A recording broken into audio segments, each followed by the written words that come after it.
फडक्याने गळा आवळून मुसक्या बांधून दयाला फासावर चढवलंय. चक्का बनवण्यासाठी हे भरडले जात आहेत गहू. लाही लाही होते मक्याची ज्वारीची. भर बाजारात सुराख उपसला जातोय कलिंगडाच्या पोटात. पोलीस नुसतेच बघतायत संत्र्या मोसंब्या केळ्यांची. वस्त्र उतरवली जात आहेत. दिवसा ढवळ्या मक्याच्या कणसाला दिलंय विस्तवाच्या तोंडी आणि वर मीठ तिखट लिंबू चोळलं जातंय जखमांवर. हे काय चाललंय? हे काय चाललंय?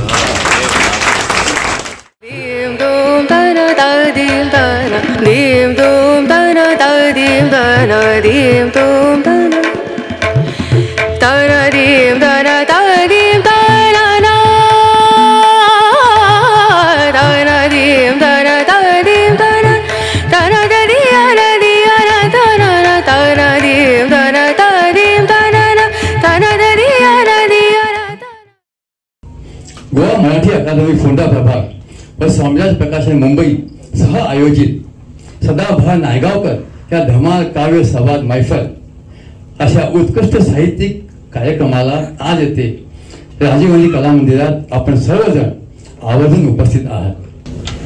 नायगावकर सर, आपलं हे गोव्याच्या भूमीमध्ये स्वागत आहे.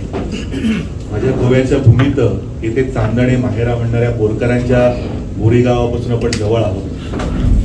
पुरी फुटिलेल्या दुःखाचे शब्दांनी पुशिले डोळे असं ज्यांनी म्हटलं ते कविवर्य शंकर रामाणींचं तळावली गाव सुद्धा खूप जवळ आहे. अशा गोव्याच्या रसिक भूमीमध्ये फोंड्यामध्ये आपण आहोत.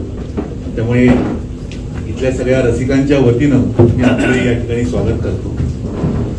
हा काव्य संवाद मैफलीचा कार्यक्रम आहे. त्यामुळे मी काही प्रश्न विचारेन, त्यांना बोलतं करेन, त्यांचा कवितेचा प्रवास आपण उलगडणार आहोत आणि त्यांच्या कविता पण ऐकणार आहोत. त्यामुळे काही प्रश्न, त्यांच्या काही कविता, अशी मैफल आपल्याला रंगवायची आहे. आमचे कवी मित्र महेश केळुसकर म्हणतात की नायगावकर सर म्हणजे मिशा आणि हशा. भरघोस मिशा हे खरं म्हणजे दहशतीचं प्रतीक असतं. साहित्य क्षेत्रामध्ये भालचंद्र नेवाडे असोत किंवा गुन्हेगारीमधले अरुण गवळी असोत, भरघोस मिशा म्हटलं तर एक दहशत असते. परंतु नायगावकर सरांविषयी प्रेम आणि प्रेम फक्त भारतातच नाही, महाराष्ट्रामध्येच नाही, गोव्यामध्येच नाही, संपूर्ण जगभरामध्ये जिथे जिथे मराठी रसिक आहेत, नायगावकर सरांविषयी भरभरून प्रेम करणारा रसिक वर्ग, त्यांच्या कवितेवर प्रेम करणारा रसिक वर्ग त्यांना लाभत आलेला आहे. मगाशी नायगावकर सरांचा हास्य कवी म्हणून उल्लेख झाला. जसं सामंत सर म्हणाले की नायगावकर सरांची कविता ही हास्य कविता नाही, त्याच्यामध्ये गंभीर असा निश्चितपणे आशय आहे. ते केवळ हशा पिकवत नाहीत, हसवता हसवता आपलं जे राजकीय, सामाजिक, सांस्कृतिक आपलं जीवन आहे ते जीवनाची दशाही ते दाखवतात. विनोद हे नुसतं अवगुंठ नसतं आणि त्याच्यातून त्याच्या कवितेचा आशय हा सामाजिक वास्तव मांडणारा आणि अत्यंत भेदक असा असतो. हे आपल्या त्यांच्या कवितामधून आपल्याला पुढे प्रत्ययाला येणारच आहे. कविवर्य अरुण म्हात्रेंनी त्यांच्याविषयी म्हटलेलं आहे की वरवर वाटे सरळ बोलणे साधे नसते काही, उपरोधिक लेखणी तयाची तिरकी आतील शाई, हसवत हसवत रसिकांना तो जागे करीत जातो, हसता हसता सांगत जातो कविते पुढचे काही. असे नायगावकर आहेत. एकदा जोरदार टाळ्यांच्या गजरामध्ये आपण स्वागत करूया. ज्येष्ठ पत्रकार कुमार केतकरांनी त्यांच्याबद्दल म्हटलेलं आहे की त्यांना विचारवंत कवी म्हटलेलं आहे.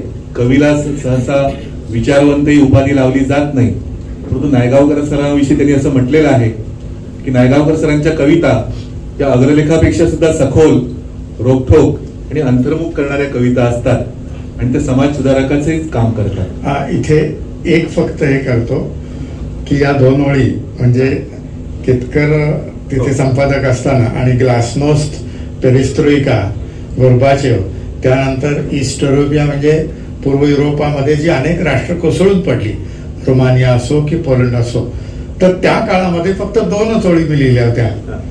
क्रांतीस वाहताना श्रद्धांजली मुक्याने, क्रांतीस वाहताना श्रद्धांजली मुक्याने, डाव्या बुटात त्यांच्या उजवेच पाय होते. डाव्या बुटात उजवेच पाय.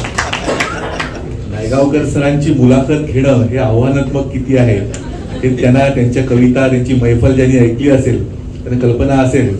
अखंड धबधबा कोसळत असा वाटो बाटलीत भरून घेण्याचा प्रयत्न करावा, अशा प्रकारे माझा प्रयत्न असेल. परंतु प्रामाणिकपणे त्यांचा कवितेचा प्रवास आपण उलगडणार आहोत. सुरुवातीला आपण काही 4 प्रश्न घेऊ, नंतर आपण त्यांच्या कवितांसाठी माईक त्यांच्याकडे मी सुपूर्द करेल.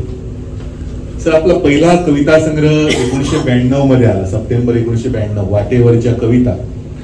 आणि त्याच्यानंतर दुसरा संग्रह यायला 30 वर्ष जावी लागली. 2022 मध्ये वयाच्या 75 मध्ये मला वाटतं आपण हा दुसरा संग्रह काढला, की त्याचंही नाव कवितेच्या वाटेवर.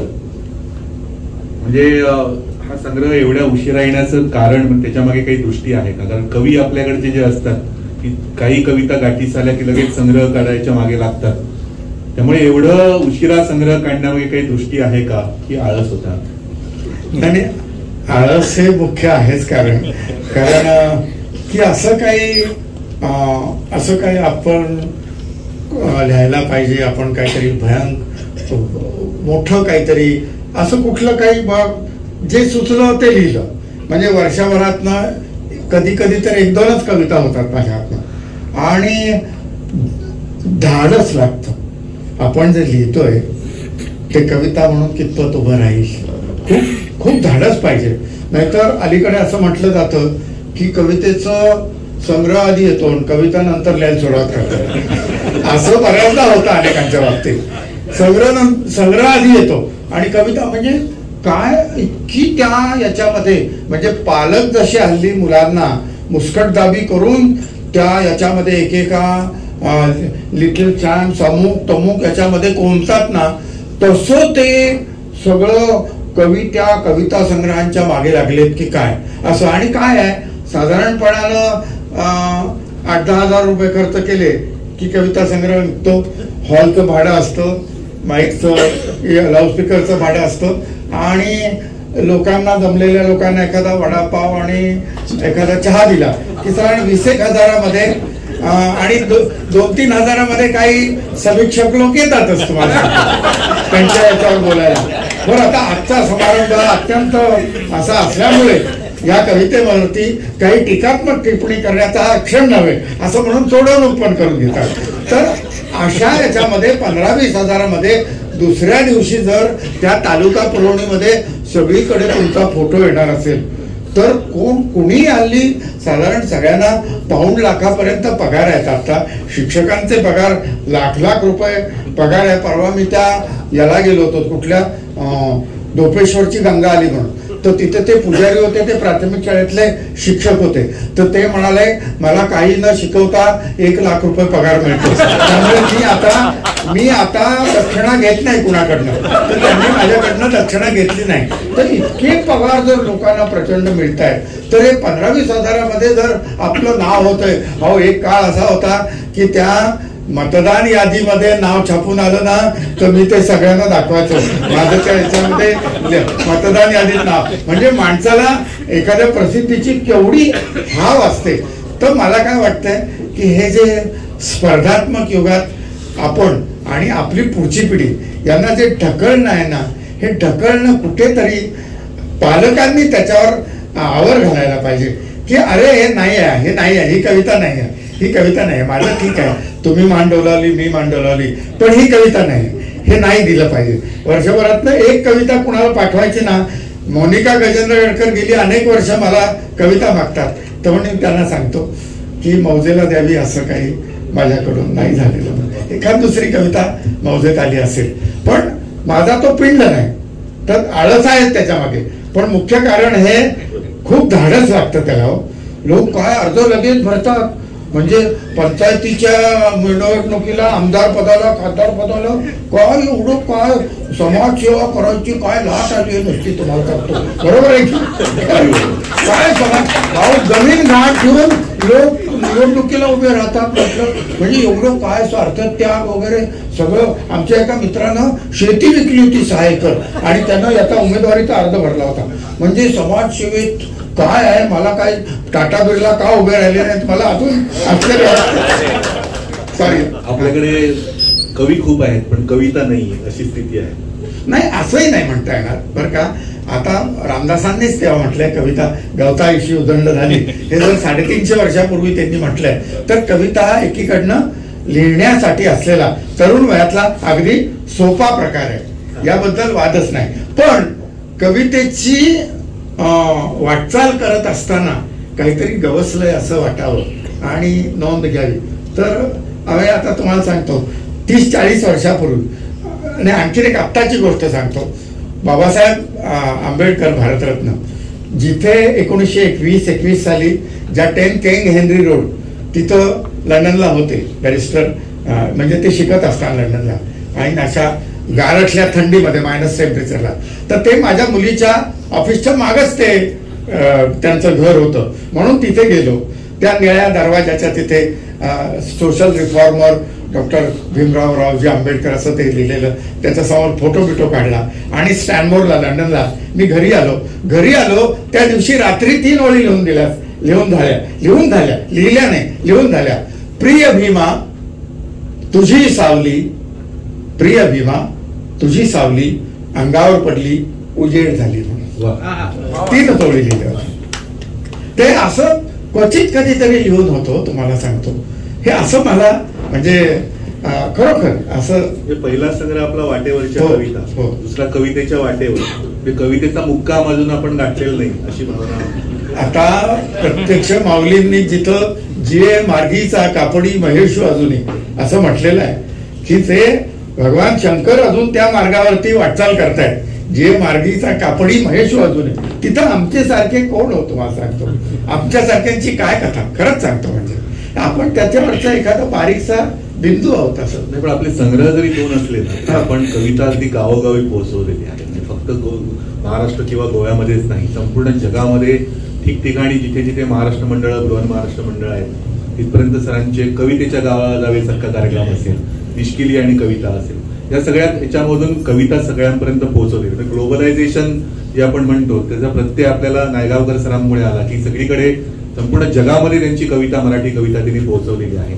तर हे सगळं दिनकर गांगलांच्या लेखामध्ये त्यांचं एक वाक्य आहे की अशोक नायगावकर हा नव्या जुन्याचा, पूर्व पश्चिमेचा, परंपरा आणि आधुनिकतेचा अपूर्व संगम आहे. सरांनी असं म्हटलंय की कवितेच्या एका चोपडीनं आपल्याला जग फिरवलं.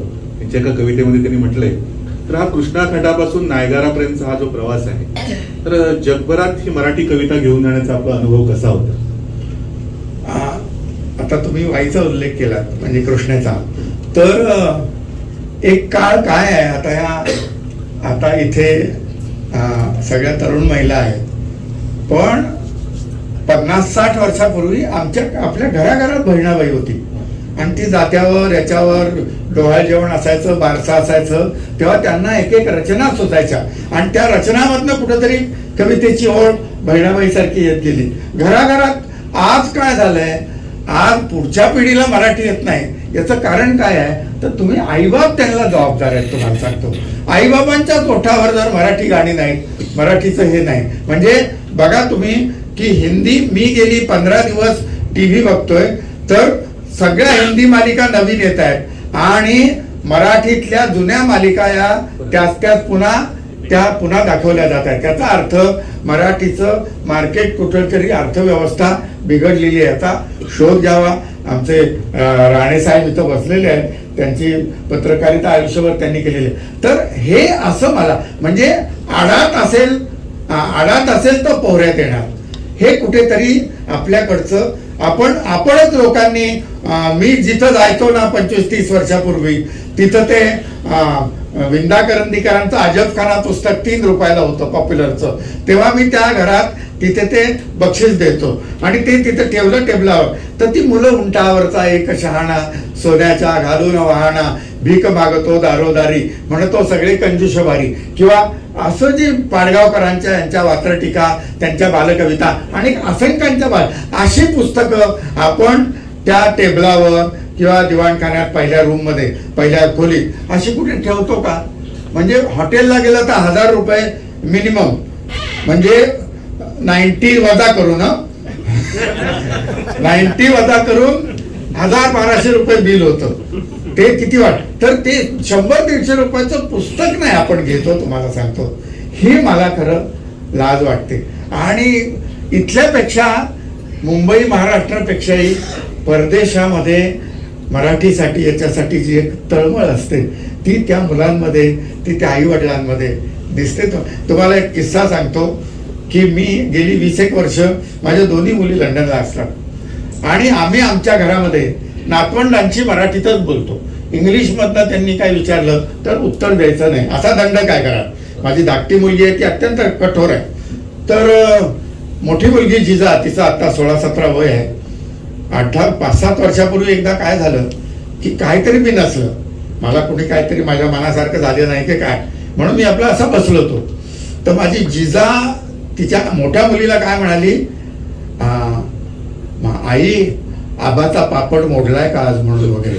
आबाचा पापड मोडलाय का हे मराठी अशा पद्धतीनं ती मुलगी महाराष्ट्राचा मराठीचा असा इथं कुठेही जन्म न झालेली मुलगी जेव्हा ऐकून ऐकून म्हणते, म्हणजे ही भाषा ही श्रवणानं तयार होते हो. आणि ते श्रवणच आपण घरात ठेवलेलं नाही ना, आपण म्हणतच नाही. आज डाळकार्यांचं यांनी पुस्तक दिलं की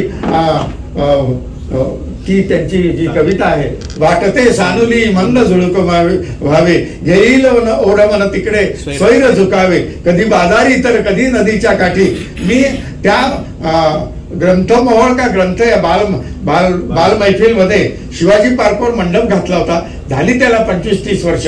आणि तिथे मी पडद्याच्या आडून मी निवेदन करत होतो, तेव्हा ही डाळकार्यांची कविता म्हटली, 2-3 जण भेटायला आले, हे कोण निवेदन करतंय म्हणून. म्हणजे हे सगळं 40-50 वर्षापूर्वी तुमच्या आमच्या कानावरून गेलेलं हे आज कुठे लुप्त झालं.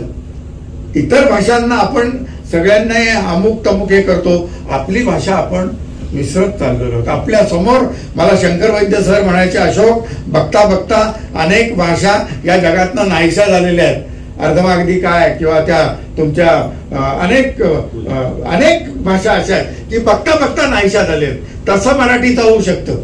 वाचनालयात गेलात तुम्ही आणि पुस्तक एखादं काढलं तर त्याचं जे मागचं कारण असतं त्याच्यावरचे तुम्ही पहिले वाचक असता. हे असं 100 90 पुस्तकांच्या बाबतीत असं घडतं. हे दुर्दैव, शोकांतिक आहे हो, शोकांतिक आहे. जिजाला सचिन भेटला होता, तो किस्सा सांगा. तर आम्ही त्या मोठ्या मुलीचा वाढदिवस होता आणि सेंट्रल लंडन मधलं ते फिनिक्स पॅलेस म्हणून खूप उंची, म्हणजे जिथं हे सगळे क्रिकेटर्स, अजित वाडेकर वगैरे सगळे लोक तिथे येतात, मोठी माणसं येतात. तर आम्ही जेवायला बसलेलो आणि समोरून सचिन आला. तर माझी नात म्हणते, हे आभा सचिन बघ, सचिन तेंडुलकर. तर मी काही लक्ष नाही दिलं, मी आपला खाली मान गेलो. तो त्याची फॅमिली मागे जाऊन बसले आणि मग ती मला म्हणते, आबा मला त्याची सही पाहिजे आणि त्याचा फोटो काढायचा. ठीक आहे म्हटलं, जा ना आणि सांग म्हटलं अशोक नायगावकरांची नात म्हणून. तर माझी धाकटी मुलगी तिला घेऊन गेली. तर तो मिसेसला, त्याच्या पत्नीला काकडी भरवत होता आणि ही जाऊन म्हणते, सचिन मी तुमची खूप फॅन आहे म्हणून. लंडन शहरामध्ये एकदम मराठी वाक्य ऐकलं म्हणताना त्याच्या हातातला तो काकडीचा तुकडा खालीच पडला आणि मग म्हटला, कोण कशी काय, म्हणे मी अशोक नायगावकरांची नात वगैरे. अर्थात रमेश तेंडुलकरांचा आमचा खूप चांगला संबंध होता, त्याच्या घरी येणं जाणं. त्याचं भाऊ कवी आहे नितीन तेंडुलकर, असं. मग त्यानंही फोटो बिटो काढून दिला. तर असं मराठीमुळे तुम्हाला सांगतो आपल्याला आपण एकत्र, ही मायबोली आहे हो. म्हणजे मी अनेकदा थोडस यानं म्हणतो तुम्ही, पण म्हटलं मराठी सारखी काव्यात्मक भाषा नाही कुठे. याचं एकच उदाहरण, मराठीमध्ये चोराच्या मनात पण चांदणं असतं. बघा हिंदीत काय आहे, चोर के दाढी में तीन काय, मराठीत चांदणं आहे चोराच्या मनात. म्हणजे किती काव्यात्मक भाषा आहे. अर्थात ती काय विनोद सोडून द्या आपल्याला. आपण सगळ्या जगभरामध्ये मराठी कविता नेली, सगळीकडे लोकांपर्यंत पोहोचवली, परंतु असे आपण असाल रामदास फुटाणे काय एक मंचीय कविता म्हणजे थोडं कमी लेखलं जातं का? हास्य कवी हा शिक्का आपल्यावर बसल्याची खंत नाही वाटत? आता काय आहे की हसवणं, पण त्या हसवण्यामध्ये सुद्धा एक वेगळं काहीतरी आहे. म्हणजे मी काय म्हणतो की असं कवी म्हटल्यावर कसं की हळुवार वगैरे, पण मी हळुवार शब्दाचा अर्थ हळू केलेला वार असं कोणीतरी म्हणजे कवी हे म्हटलं. आता संक्रांतीला आता म्हटलं आमच्या इथं तिळगुळ देताना मारामारी झाली. एका गटाचे लोक दुसऱ्या गटाला म्हणजे तिळगुळ घ्या गोड बोला सांगायला लागले. ते म्हणे तिळगुळ ठेवायचा चालू पडायचं म्हणून गोड बोला कोणाला शिकवतात असं अंगावर. इतके लोक असे डोकं फिरल्यागत झालेले आहेत. कवी म्हणजे कसं चंद्र चांदण्या हिरव्या पानात काही चावळ चालते, किंवा आज तिने कुठल्या सजनाला दूर नभातून बोलवले, किंवा या जन्मावर या जगण्यावर शतदा प्रेम करा, असं छान सुचलं. पण माझ्या अवतीभोवती अशी माणसंच नाहीत हो. तुम्हाला सांगतो कवी म्हणजे काय, प्रेयसी वगैरे प्रेम. आमचे कवी इतके नाजूक असतात कवी की तांदळात टोपी घालून बसतात. चंद्रकिरणांचा ताप सहन होत नाही. आमच्या कवी तर इतका नाजूक की ते सकाळी ब्रेडचे टोस्टरमध्ये आपण दोन स्लाइस टाकतो ना, ते 2 तुकडे पावाचे, आणि मग नंतर 1-1.5 मिनिटांनी खडक पण असा वर आला की तो काळा झालेला जो ब्रेडचा तुकड्याचा भाग आहे ना, त्याला आमचा मित्र पहिल्यांदा ते बर्नॉर लावायचा. तुम्हाला त्याला इतका त्रास व्हायचा, ते इतकं नाजूक कविता. आणि मला कधी असं याला तुमच्या चांदण्यातलं संमेलन कोजागिरीला कधी बोलवत नाहीत. मला बोलवलं तर कडेला बसवतात. तर एकदा कोजागिरीला तुम्हाला सांगतो मध्यंतरात दूध आलं, म्हणजे अजून तरी कोजागिरीमध्ये मध्यंतरात दूधच येतं, पुढे काही सांगता येत नाही. तर ते दूध पिता मी म्हटलं की काय तांदळं पडले, तर ते सेक्रेटरी आले आणि बॅटरी ऑन केली, म्हणजे कुठं पडलं. असं जर वेडा बाजारात मी राहतो, खरंच सांगतो तुम्हाला. म्हणजे मला खरोखर आपण कुठल्या याच्यात राहतो, काही कशाचं काही कळेनाच झालेलं, असे सगळे दिवस आलेले आहेत. म्हणजे एका मुलीला मी विचारलं, म्हटलं काय ग एकत्र कुटुंब पद्धती म्हणजे काय, तर ती उठून उभी राहिली, म्हणाली आई आणि बाबा एकत्र राहतात, त्याला एकत्र कुटुंब पद्धती म्हणतात. मुलांना तर आश्चर्य वाटतं, आपल्या आई बाबा कसं काय एवढे वर्ष एकत्र राहिले.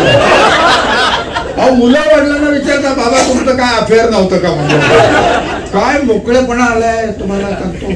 म्हणजे मी काय वेळेला असं बोलतो, माझी मोठी मुलगी मला म्हणाली, बाबा तुम्ही असं बोलता, तुम्हाला वृद्धाश्रमात पण हाकलून देतील.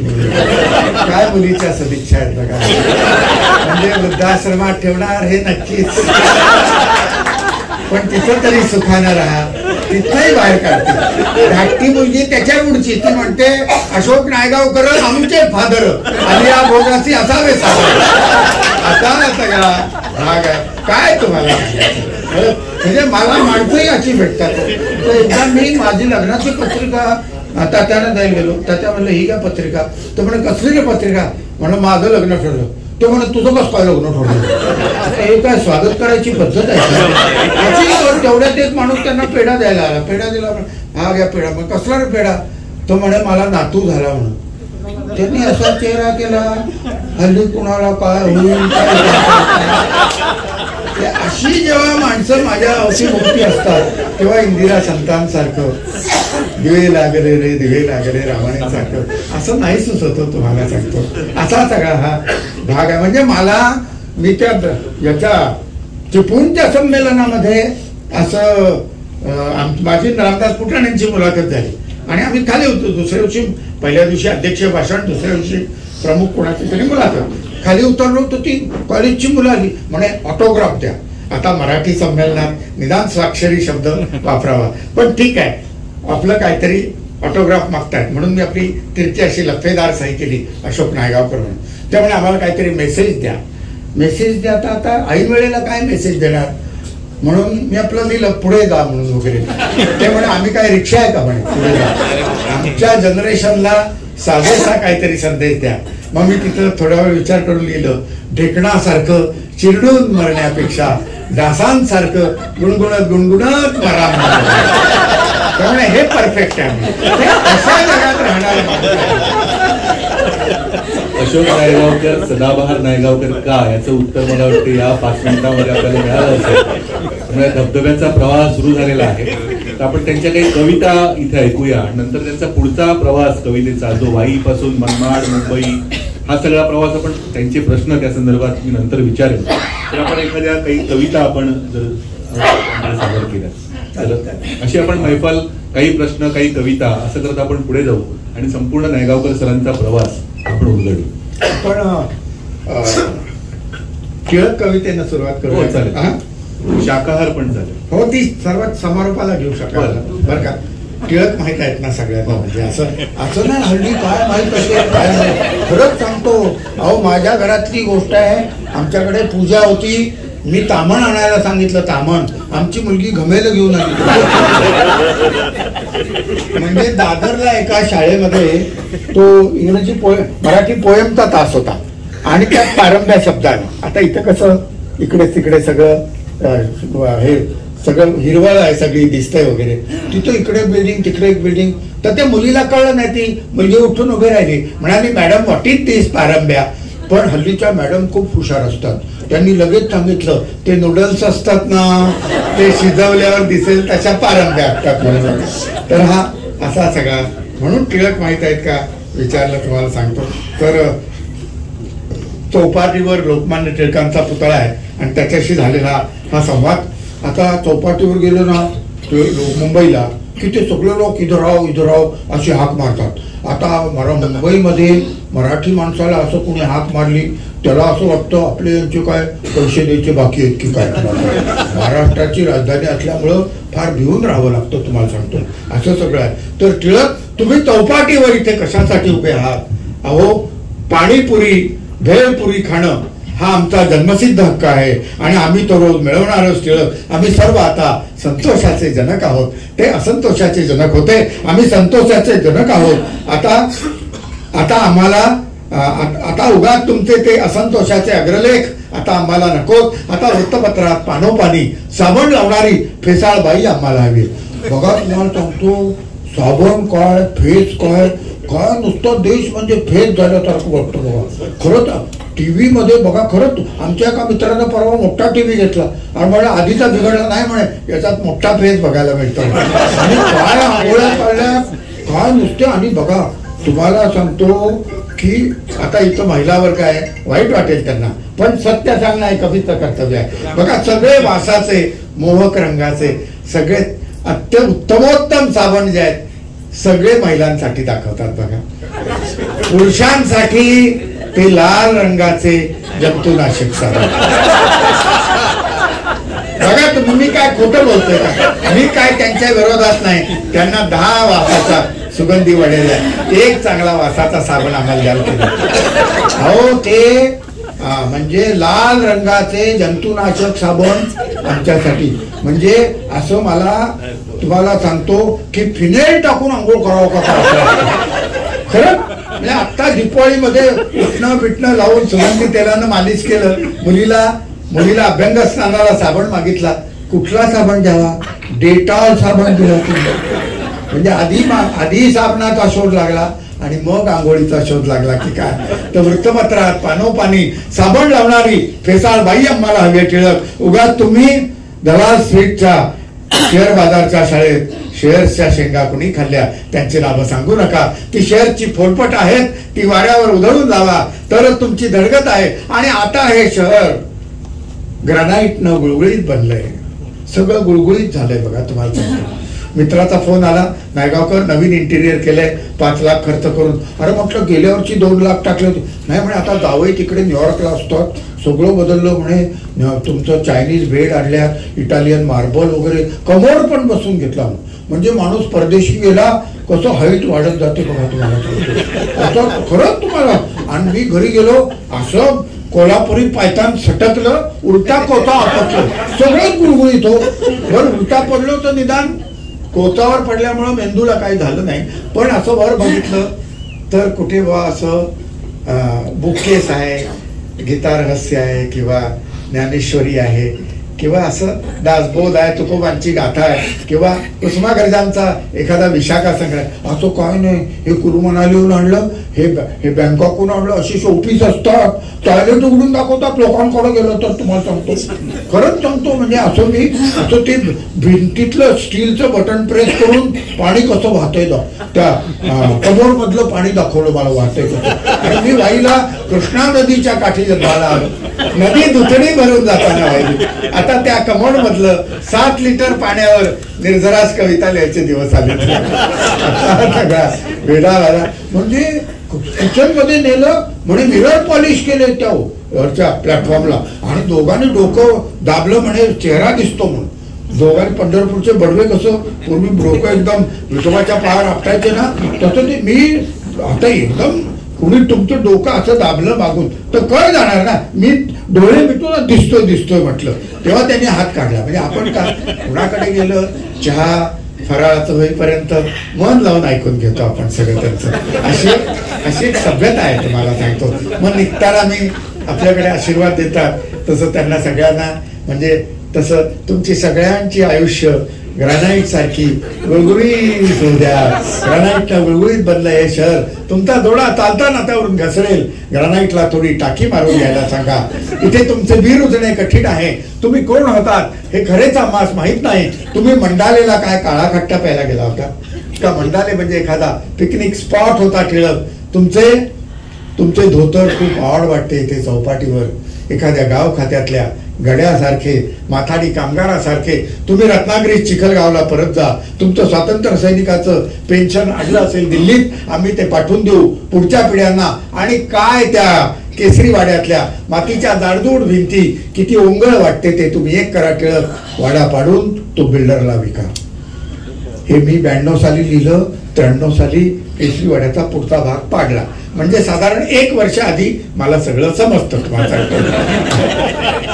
वाडा पाडून तो बिल्डरला विका म्हणजे छान मल्टी स्टोरी कमर्शियल कॉम्प्लेक्स उभा राहील. सुखाने 4 घास खाल. उगाच आंदोलनाच्या लष्करच्या भाकरी भाजत बसू नका. आणि टिळक जाता जाता साने गुरुजी नाही एक निरोप द्या म्हणाव. श्यामला उगाच आईच्या डोळ्यातून पाणी काढणाऱ्या गोष्टी सांगत बसू नका. त्याला दुबई मस्कतला पाठवा. टिळक आज इथे डॉलरची गरज आहे. तुमचे डोके ठिकाणावर आहे काय? तुम्ही डॉलर मिळवा. लोक बघा कसे आनंदात बिअरच्या फेसासारखे फेसाळलेत, फसफसलेत. तुम्ही स्वदेशी बार टाका टिळक. मला तर असं वाटतं भारत देशाचं नाव बदलून भारत देश करावं. अहो परवा एका तालुक्याच्या गावी गेलो. महिला महाविद्यालयात कार्यक्रम. पहिल्यांदाच गेलो. म्हटलं कसं जायचं? ते म्हणजे असे सरळ जा. आशा बारवरनं लेफ्ट मारा आणि वसंत बारवरनं स्ट्रेट जा. आता जाताना माणूस व्यवस्थित जातो. स्वदेशी बार टाका. मस्त जगा. भूखंड घ्या. फार्म हाऊस घ्या. स्विस बँकेत पैसे ठेवा. मुलांना ग्रीन कार्ड द्या. आनंद करा. आणि जमलंच तर सिंहगडच्या बंगलीच्या स्पॉटवर एखादं 5 स्टार हॉटेल काढा टिळक. ते तुमच्या हिताचे आहे. नव्हे तोच आजचा आमचा स्वदेशी वाण आहे. तोच आमचा स्वदेशी वाण आहे. आपला जन्म वाईचा मगाशी उल्लेख झाला. वाई म्हटल्यावर आपल्याला तर्कतीर्थ आठवतात, केवलानंद सरस्वती आठवतात, प्राज्ञ पाठशाळा आठवतात. तिथलं गणपतीचं मंदिर असेल, कृष्णा असेल, कृष्णेचा घाट असेल. परंतु आपल्या म्हणजे ब्राह्मणी संस्कृतीचं विद्वानांचं गाव असं एक वाईची. पण आता असं तुम्ही म्हणताय ना ब्राह्मणी संस्कृती, दुसऱ्या बाजूला सत्यशोधक समाजाची रविवार पेठेमध्ये हे जे राणा चव्हाण किंवा विठ्ठलरामजी शिंदे, तर त्याचा एक किस्सा सांगतो की मंदिर प्रवेशाच्या आधीची गोष्ट. हे राणा चव्हाणांकडून मी ऐकलेलं की विठ्ठलरामजींची सभा ढोल्या गणपती जो म्हणतात, आता जो महागणपती, त्याला आम्ही लहानपणी पूर्वी ढोल्या गणपती म्हणायचो. कोण यायचं नाही तिथे. काय हे आता देवळांचं पण भाग्य असतं काहीतरी, काय एकदम उजळून जातं ते. तर तिथे ती सभा घ्यायची होती. तर वाईतल्या ब्राह्मणांनी विरोध केला. माईसाहेब रस्त्यांकडे जेव्हा हे लोक गेले आणि राणा चव्हाण वगैरे, तर ते काय म्हणाले की जिथं गाढवं बसतात तिथं माणसांची सभा घेतली तर काय बिघडतं म्हणून. आणि त्यांनी ती परवानगी दिली. तेव्हा ती विठ्ठलरामजी शिंद्यांची सभा त्या गणपतीच्या देवळाच्या पुढचा जो हे आहे मोठा असा हे आहे हॉल आहे, त्याच्यामध्ये ती झाली. म्हणजे आपली ब्राह्मणी संस्कृतीच्या गावामध्ये. तर हे नाही एक सांगितलं की म्हटलं मी तेव्हा हे त्यांनी झोपाळ्यावर बसून मला सांगितलं. राणा माझ्या वडिलांचे ते स्नेही होते. तर ते मला म्हटलं तुम्हाला याचा त्रास झाला का हो काही? तर मला त्रास काय विशेष नाही, 1-2दा पत्र्यावर फक्त दगड आले होते म्हणून. म्हणजे हे पण मला सांगावंच वाटतं त्याच्याबरोबर. म्हणजे आपलं नातं आपल्या कवितेचं जे दीन दुबळ्यांशी, दलितांशी, गरिबांशी, त्या संदर्भात मी हा प्रश्न विचारलेला. तुम्ही आता हा विषय काढलाय ना. मी जेव्हा 69-70 मध्ये मुंबईत गेलो, मी नामदेव ढसाळ भिक्षाळ यांच्या बरोबर हातात हात घालून मुंबईच्या सगळ्या झोपडपट्ट्या फिरलोय. असा पाय टाकला ना तर अर्धा पाय आत जाईल असा चिखल असायचा. तेव्हा आम्ही सगळे तेव्हा फिरलेले लोक आहोत. कुठली होळी करणं असो अंकांची यांची, मी नामदेव मी त्याच्या आईच्या हातचं जेवलोय नवाब थाळीमध्ये, तो माझ्या आईच्या हातचं जेवलेला आहे. आम्ही खूप फिरलोय. तर हा संस्कार कसा असतो बघा.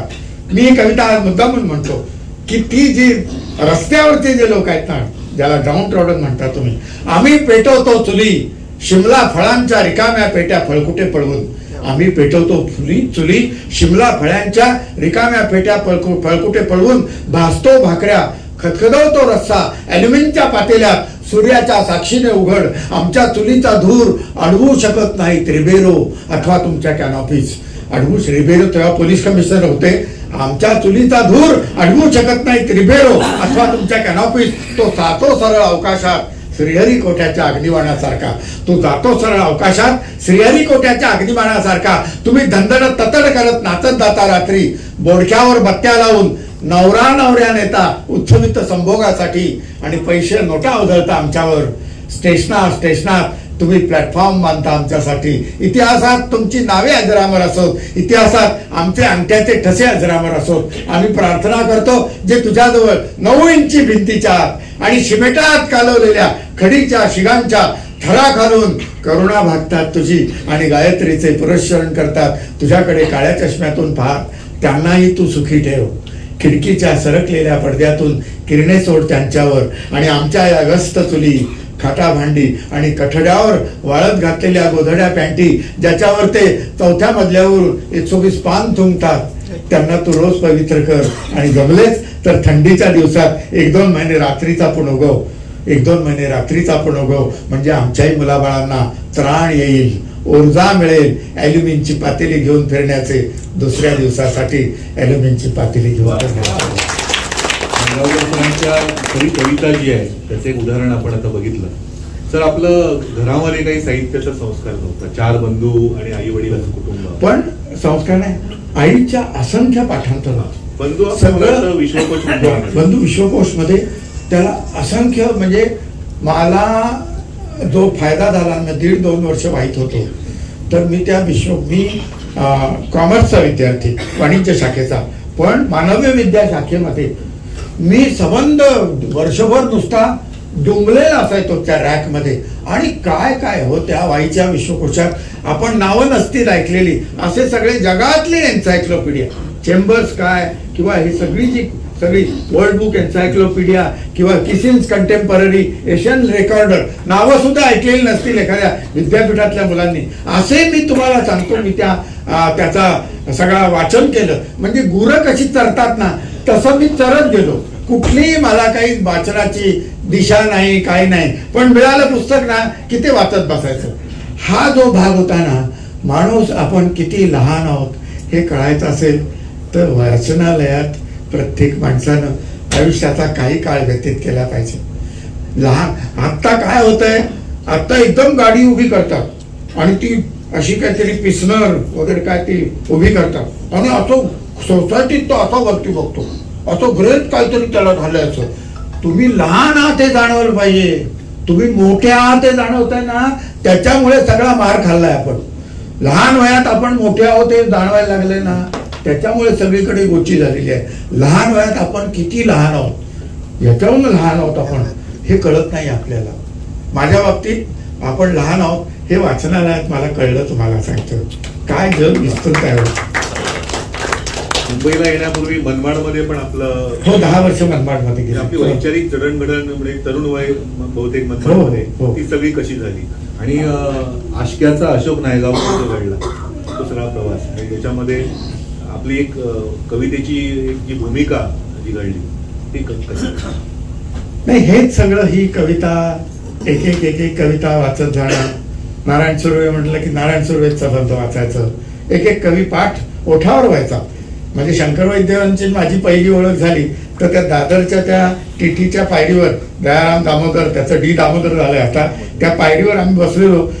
8-9 वाजता बसलो, रात्री 12-1 पर्यंत आम्ही दोघं कविता म्हणत होतो. वैद्य सर मला म्हणाले, अशोक शांताबाईंनी एवढं, मी म्हणे सर्वात जास्त पाठांतर शांताबाईंचं बघितलेलं, त्यानंतर म्हणे तुझं आता माझ्या एवढ्या ओठावर कविता नाही, पण कविता पाठच करणं तुम्हाला सांगतो. मर्ढेकर काय, अमुक काय, तमुक काय, सगळे ओठावर होते आमच्या. आम्ही त्यांचं ऋण मानणारे लोक आहोत. त्यांच्याकडून आमच्याकडे काहीतरी आलेलं आहे, त्याच्यातनं आलेलं आहे आमच्याकडे काहीतरी, आणि त्यातनं ही सगळी जी आम्हाला जे लिहावंसं वाटतं ते त्याच्यामुळे नारायणा या नंग्यांच्या दुनियेत चालायची वाट लक्षात ठेव सगळ्या खाणाखुणा, किंवा ते बाबा या दगडांच्या भिंती पोलीस इथे पहारे काव देतात अर्थरीड जेल पासून जाताना, आणि या कथा कड आलेल्या भाटाने अल्लद झाकण उकळावे तशा उकलतात, रात्रभर उभरणाऱ्या अस्थम्यासारख्या जीव कसा हल्लक करून सोडतात. मी या सगळ्यांना माझं भाग्य काय, नारायण सुर्वे, विंदा करंदीकर, पाडगावकर किंवा या सगळ्यांना घेऊन मी असं अनेक मैफिली केल्या. त्यांच्या बरोबर म्हणजे माझी तेवढी हे नाही पात्रता, पण त्यांच्या बाजूला लाईनीत असं बसून कविता म्हणण्याचं भाग्य मला लाभलं. याहून अधिक काय भाग्य काय पाहिजे तुम्हाला सांगतो. हे सगळे सोन्याचे दिवस त्यांच्या बाजूला किंवा त्यांच्या तिथे खाली बसून आपण तुम्हाला एक काहीतरी म्हणजे त्या नंदाखालच्या चर्चमध्ये एक डिसेंबरमध्ये उत्सव असतो ख्रिश्चनांचा, तर विंदांना, पाडगावकरांना, यांना तुमच्या सुर्व्यांना आणि सतीश काळसेकर यांना घेऊन मी गेलो. तर म्हटलं ऋषी मुनी हे फक्त पूर्वीच्या काळी जन्माला येत होते असं आपल्याला वाटतं, पण ते ऋषी मुनी आत्मचिंतन करत होते. समाज चिंतन करणारे आजच्या युगातले हे 4 ऋषी तिथे बसले, पण काय टाळ्या पडल्या लोकांच्या तुम्हाला सांगतो. तर हे मला ती विंदांची नजर आठवते. अशा पद्धतीने त्यांनी वाकून बघितलं ना माझ्याकडे, ते मला काहीतरी आयुष्यात मिळालं असं वाटतं तुम्हाला. सुरुवातीला पण भावगीत पण लिहिली ना, मी अवचित हृदया वगैरे. हो हो, तेच 70 मध्ये यांचा बोरकरांचा, तांब्यांचा, सगळ्यांचा. मी स्वप्न बनावतून वाट वाकडी पडते, मी अवचित मृगया स्वप्न बनावतून, मी सचैल शिंपित पदघुंगुर रव लज्जित बनी मोहरते, मी अवचित मृगया स्वप्न बनावतून वाट वाकडी पडते, मी सचैल. आता ते माझ्याकडे नाही आता तुम्हाला सांगतो, पण ह्या अशा कविता सगळ्या त्या काळात लिहिलेल्या होत्या. काय काय काय काय अगदी म्हणजे मी सुहास बापट त्या आलोचना मासिकाचे सहसंपादक, मातृदिन होता, बोरिवलीला आमच्याकडे आलेले आणि म्हणे अशोक उद्या मातृदिन आहे, मला एक मातृदिनाचं गाणं पाहिजे. बोरिवलीला ट्रेन मध्ये बसलो, लोकलमध्ये, माटुंगा रोडला ते राहायचे तिथे, रुपारेल कॉलेज आहे तिथे. तिथून माटुंगा रोडला पोहोचेपर्यंत आईचं गीत, आई माझ्या गीतातले गे स्वप्न तू अनसूर तू, श्वास तू निश्वास तू, या निर्मितीचा प्राण तू, हे जे आईवरती गाणं लिहिलं तेव्हा ते दुसऱ्या दिवशी किंग जॉर्जचं जे बांद्र्याचं हायस्कूल तिथे 3000 मुलांनी ते गाणं म्हटलं होतं. पण त्या सगळ्या याच्यातनं मी बाहेर पडलो. नंतर मी आणि नामदेव एकदा त्या आझाद मैदानात असे पालथे पडून आम्ही पाडगावकरांची गाणी म्हटलेली आहेत आणि मग सोबतची होळी करायला खटावाडीमध्ये गेलो आम्ही. तुम्हाला सांगतो इतकं म्हणजे असंही क्षण आहेत आयुष्यातले. मुंबईला आपण नंतर आलात, हो, बँकेमध्ये नोकरी केली अनेक वर्ष, आणि एक वेगळं जग, शहरी जीवन आपण अनुभवलं. आपल्या कवितेमध्ये आपण शहराचा सगळा झगमगाट बघितलं, पण आपल्या कवितेमध्ये आपण म्हटलंय की अंधार करा उजेड फार झाला, माझं रात्र हवी नक्षत्र, जरवाई किणीकर आठवतात. अशी एखादी कविता आपण घेऊ आणि नंतर पुढे जाऊ. एखादी कविता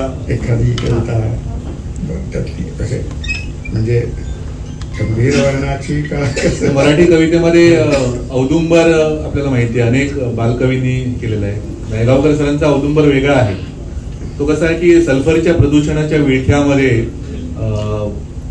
ड्रेनेजच्या पाण्यात फसलेला औदुंबर सरांनी लिहिलं. वेगळं वळण जे आहे. सुरुवातीला आलेली ही कविता बघा, आणि मला ज्या गावाकडच्या निसर्गाकडून जेव्हा मुंबईच्या सगळ्या केमिकल किंवा याच्या वातावरणात गेलो तेव्हा असं म्हणतात, सर्वत्र सल्फरचा गंध, माथ्यावर संथपणे आकारणारे काळपट ढग, म्हणजे त्या गिरणीच्या किंवा याच्या चिमणीमधून तो जन्माला आकाराला येणारा जो ढग आहे, कृत्रिम आकारणारे काळपट ढग, दुतर्फा गच्च झोपड्यांच्या खोबणीत मख्ख डांबरी रस्ता, पेट्रोलचा खमंग वास चाकत, जिथे ड्रेनेजचे महाद्वार महासागराशी हितगुज करते, जिथे ड्रेनेजचे महाद्वार महासागराशी हितगुज करते, त्या तेजस्वी काळ्याभोर पाण्यात औदुंबराचा पाय फसला.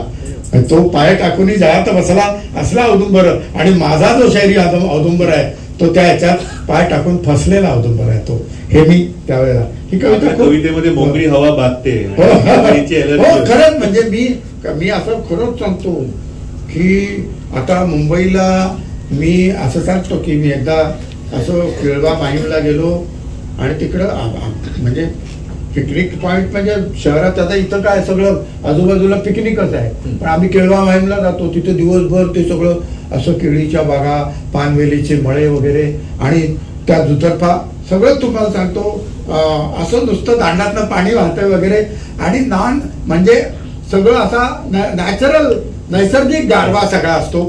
तिथनं मी त्या केळवा याला विरारला ट्रेन पकडून मी चेंबूरला आलो, ताप भरल्यासारखं झालं. मग डॉक्टरांकडे गेलो. डॉक्टर म्हटलं मला टेम्परेचर वाटते. त्यांनी लगेच थर्मामीटर खूपच लावून म्हणे 2 टेम्परेचर आहे, तुम्ही आज कुठे मोकळ्या हवेत गेला होतात काय? तो म्हटलं हो म्हणून.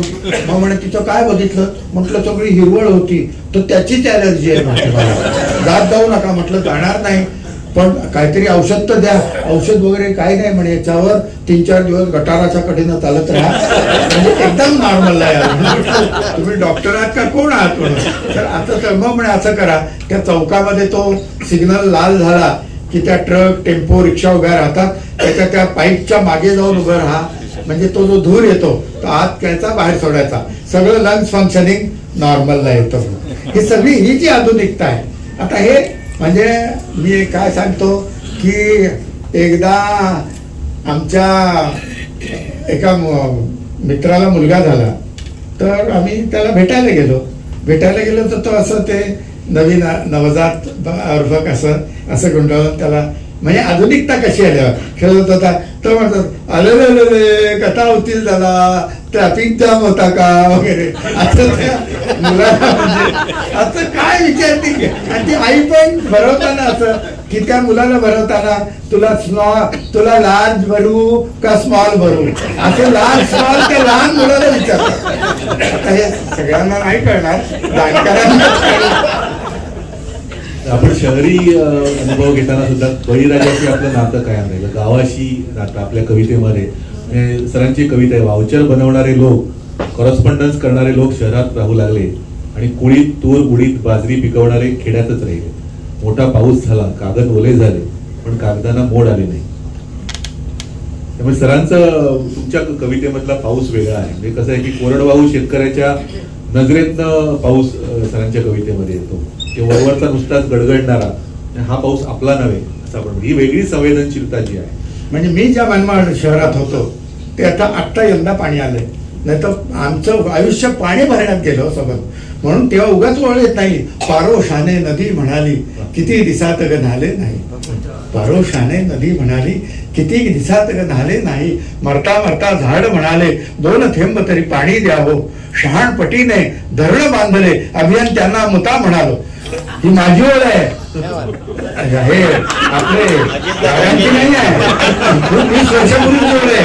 अभियान त्यांना मुता म्हणालो, गाळ म्हणाला धरणाची या किती उंचवर बांधू समाधी, गाळ म्हणाला धरणाची या किती उंचवर बांधू समाधी, खडी फोडते बहिणाबाई ओवी लाभ रक्त चिकटले, रिताचा हंडा वणवण फिरतो फक्त खालची माय बदलली, रिताचा हंडा वणवण फिरतो फक्त खालची माय बदलली, असा कसा ग श्रावणाचा हा वैशाखाचा तटका बसला, असा कसा ग श्रावणाचा हा वैशाखाचा तटका बसला, गाव म्हणाले पाणी पाणी आम्ही गळ्यातून गाणी म्हटली, त्या तुकयाची गाथा बुडता नदीत अवघी ओल पसरली, त्या तुकयाची गाथा बुडता नदीत अवघी ओल पसरली, या कवितेची वही बुडवण्या एक तरी हो डोह राहू द्या, या कवितेची वही बुडवण्या एक तरी हो डोह राहू द्या.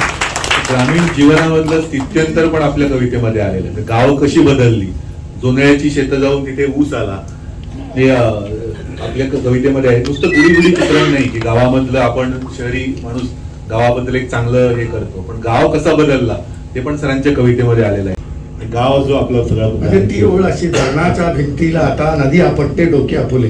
तुम्ही एखाद्या धरणावर जर जाऊन उभ्या राहिलात ना तर तुम्हाला कळतं तो जो प्रवाह अडवलाय आणि तो त्या याला येऊन असं धरणाच्या भिंतीला आता नदी आपटते डोके आपुले. माझं नदीच्या काठाने सगळं आयुष्य गेलंय ना, नदीविषयी विलक्षण प्रेम आहे.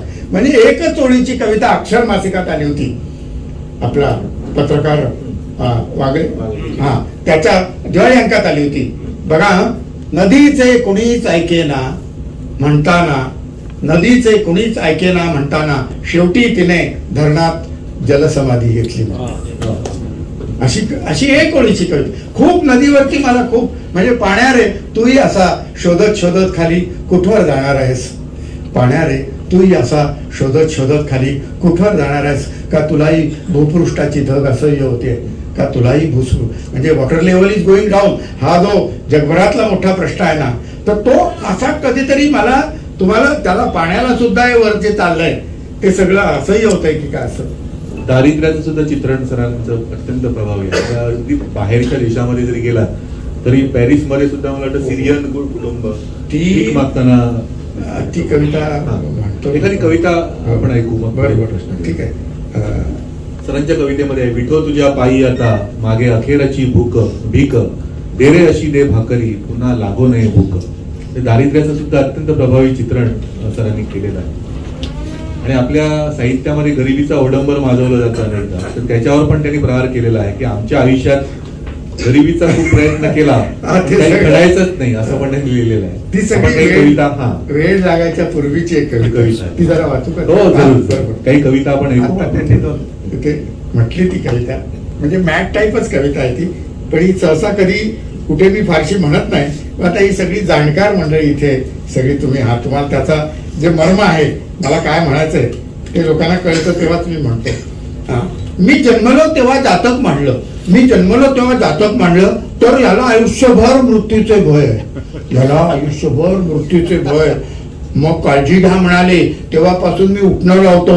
मग ऑफिसला मला सगळेजण खूप जपायचे. लोकांना कसं बालपणी खस्ता खाल्ल्या की आत्मचरित्र लिहायला मजा येते, लहानपणी खस्ता खाल्ल्या की आत्मचरित्र लिहायला मजा येते. आमच्या बाबतीत असं काहीच नाही. लोकांना चड्डीच नसते, आम्हाला मात्र वाळलेली चड्डी नसायची, आम्हाला मात्र वाळलेली चड्डी नसायची. मग आमचं कोण छापणार? आमच्या आयुष्यात गरिबीचा खूप प्रयत्न केला पण काही घडायचंच नाही. पण मी शाळेत हुशार, विचारायच्या आधीच उद्याची तारीख सांगायचो, विचारायच्या आधीच उद्याची तारीख सांगायचो. एकदा मी दार उघडले तर अंधारात आला, अंधारात आला तसं सगळे घाबरले. मग माझा दाताचा प्रॉब्लेम झाला तर त्यांनी डोळ्याच्या डॉक्टरकडे नेलं, तर ते म्हणाले न्यूरोलॉजिस्टला दाखवा, न्यूरोलॉजिस्टला दाखवा. ते बिचारे चांगले होते, डॉक्टर खरे तर चांगलेच असतात पण बिलामुळे गैरसमज होतात, पण बिलामुळे गैरसमज होतात. ते म्हणाले गरम वाफ घ्या, ते म्हणाले गरम वाफ घ्या. मग मी वाफ कुठे मिळते म्हणून एपीएमसी मार्केटमध्ये गेलो, तिथे कडक चेकिंग होतं. त्यांनी वडिलांचे SSC सर्टिफिकेट आणलंय का विचारलं आणि बायकोची जन्मतारीख विचारली. माझं अजून पहिलं लग्न पण झालं नाही. आपण कशाला दुसऱ्या कुणाच्या बायकोची जन्मतारीख सांगा, आपण कशाला दुसऱ्या कुणाच्या बायकोची जन्मतारीख सांगायची.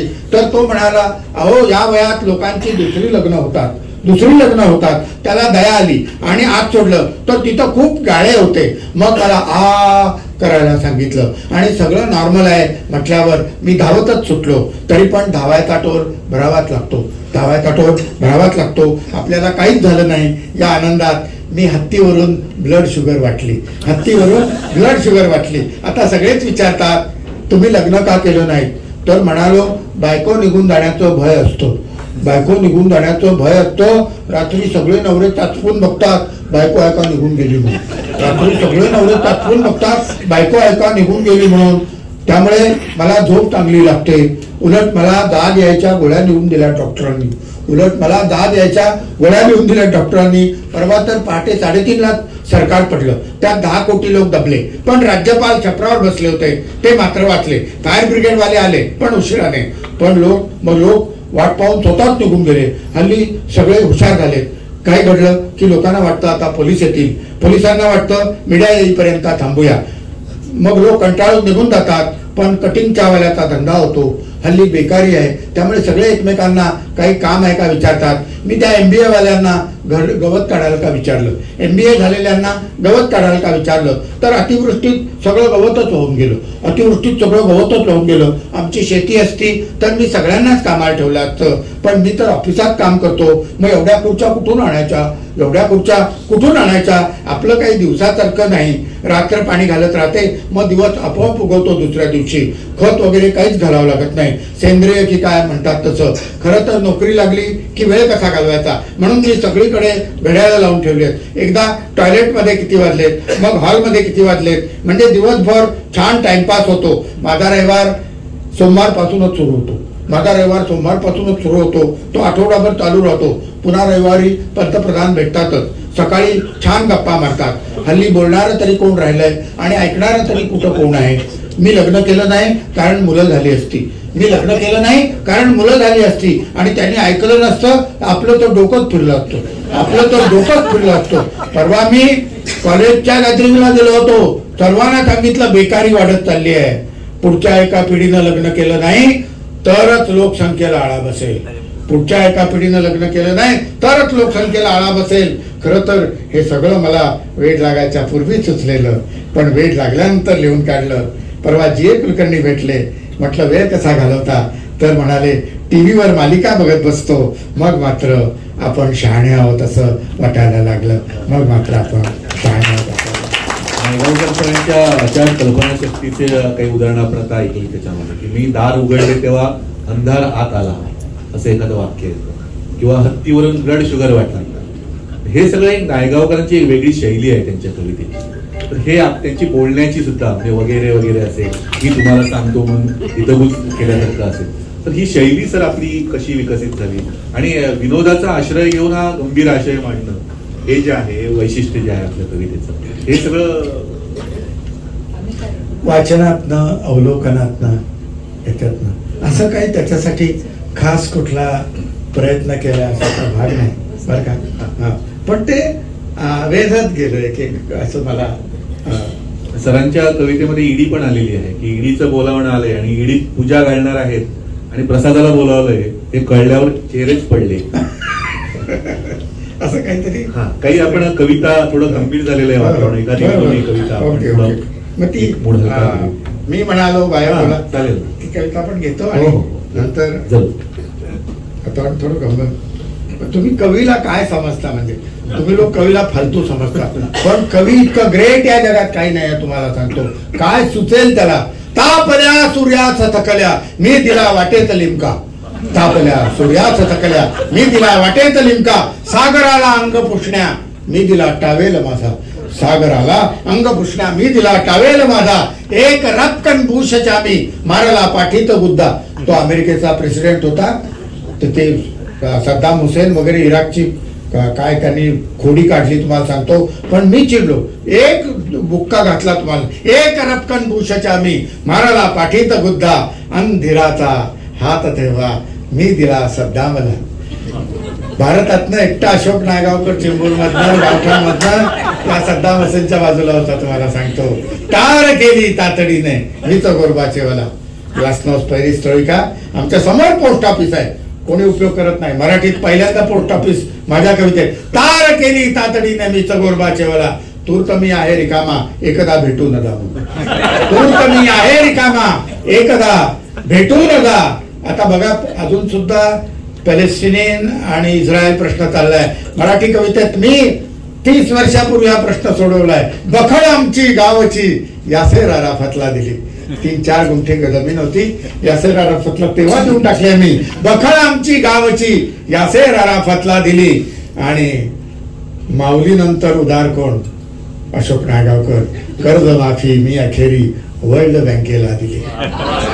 कर्जमाफी मी अखेरी वर्ल्ड बँकेला दिली. आणि सर कविता ही ग्लोबल वैश्विक व्हायची असते. आपणही अनेक कवितांचे ते संपादन करता कवी आहात आपण. तर कविता जर वैश्विक व्हायची असेल, त्यात बुश आला, गोरबाचेवाला, सद्दाम हुसेन आला, आणखीन काय वैश्विकता पाहिजे तुम्हाला सांगतो. झाली ना बंदा वैश्विक कविता झाली, पण अशी वैश्विक झाली तरी देशीवादाला आपण विसरता कामा नये. पुन्हा परत आल्यानंतर पंढरीच्या विठ्ठलाचे मीच केले सांत्वन, मी विटेने अंग त्याचे शेकले कित्येकदा. मी विटेने अंग त्याचे शेकले कित्येकदा. पण असं घरात नाही बसून राहायचं, पुन्हा बाहेर पडायचं. लाल किल्ल्यातून मी संदेश राष्ट्राला दिला. 15 ऑगस्टला गेलात ना तर तंगडं मोडतील तुमचं, पण एरवी वर्षभर त्या भिताडावर चढून काय पण संदेश द्या तुम्ही, कोण कुत्र तुम्हाला विचारणार नाही. लाल किल्ल्यातून मी संदेश राष्ट्राला दिला. वेळ पडली लोक हो, झोपेतून उठवा मला, झोपेतून उठवा मला. आणि मी युनोचा शेवटी अध्यक्ष झालो एकदा. कवी काय होऊ शकतो. मी युनोता शेवटी अध्यक्ष झालो एकदा, शांतता राखा म्हणालो, याद राखा दम दिला, याद राखा दम दिला. पण शेवटी मात्र सत्य सांगायचं असतं कवितेमध्ये. मी समंता फॉक्सच्या हातच्या स्थळा नाकारले.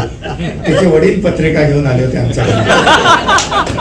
मी समंता फॉक्सच्या हातच्या स्थळा नाकारले आणि चिपळूणच्या शकूशी लग्न केले शेवटी, आणि चिपळूणच्या शकूशी लग्न केले. आपल्या कवितेमध्ये आपली कविता सांसारिक कविता आहे, त्याच्यामध्ये बायको बऱ्याचदा येते, प्रेयसी येत नाही. वाईपासून पाचगणी महाबळेश्वर एवढं जवळ असून असं का नाही, असं काही नाही.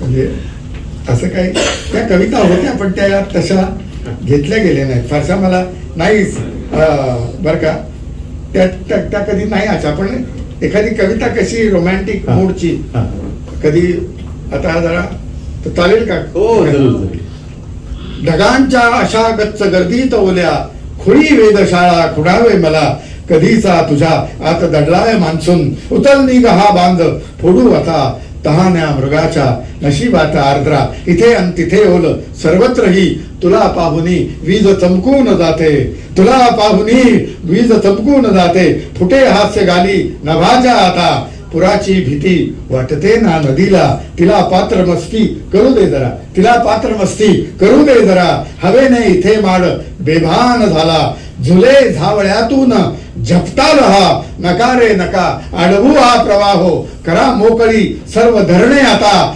मळीला मनातून हे गोड वाटे, मळीला मनातून हे गोड वाटे, फुटे साय गाळावरी कोवळ्या, जरा सळसळू द्यात पिंपळ वडांना, करू द्यात अंघोळ उघड्यावरी, शिरू दे जरा शिरू दे जरा जन्म रंध्रात्र पाणी, आली ईश्वरी ओल ही अंगणी, कधी एकदाचे विजेने भिजावे असे आज वाटे, पुन्हा एकदा तुझ्या कुंभ राशी तला मीन होऊन, तुझ्या कुंभ राशी तला मीन होऊन, पाण्यात प्यावे तुला एकदा, तुला पाहणे पोहणे होत जावे, तुला पाहणे पोहणे होत जावे, उरातून वर्षाव होतो आता, आता थुई थुई नाचतो मोर माझा, पिसे लागलेला पिसारा जसा, पिसे लागलेला पिरासा पिसा. आपल्या अनेक कवितांमधून स्त्रियांच्या व्यथांचं अत्यंत प्रभावी चित्रण आहे. मगाशी त्या पारोशाने नदी म्हणालीमध्ये उल्लेख झाला की खडी फोडते बहिणाबाई ओवीला बघ रक्त चिकट.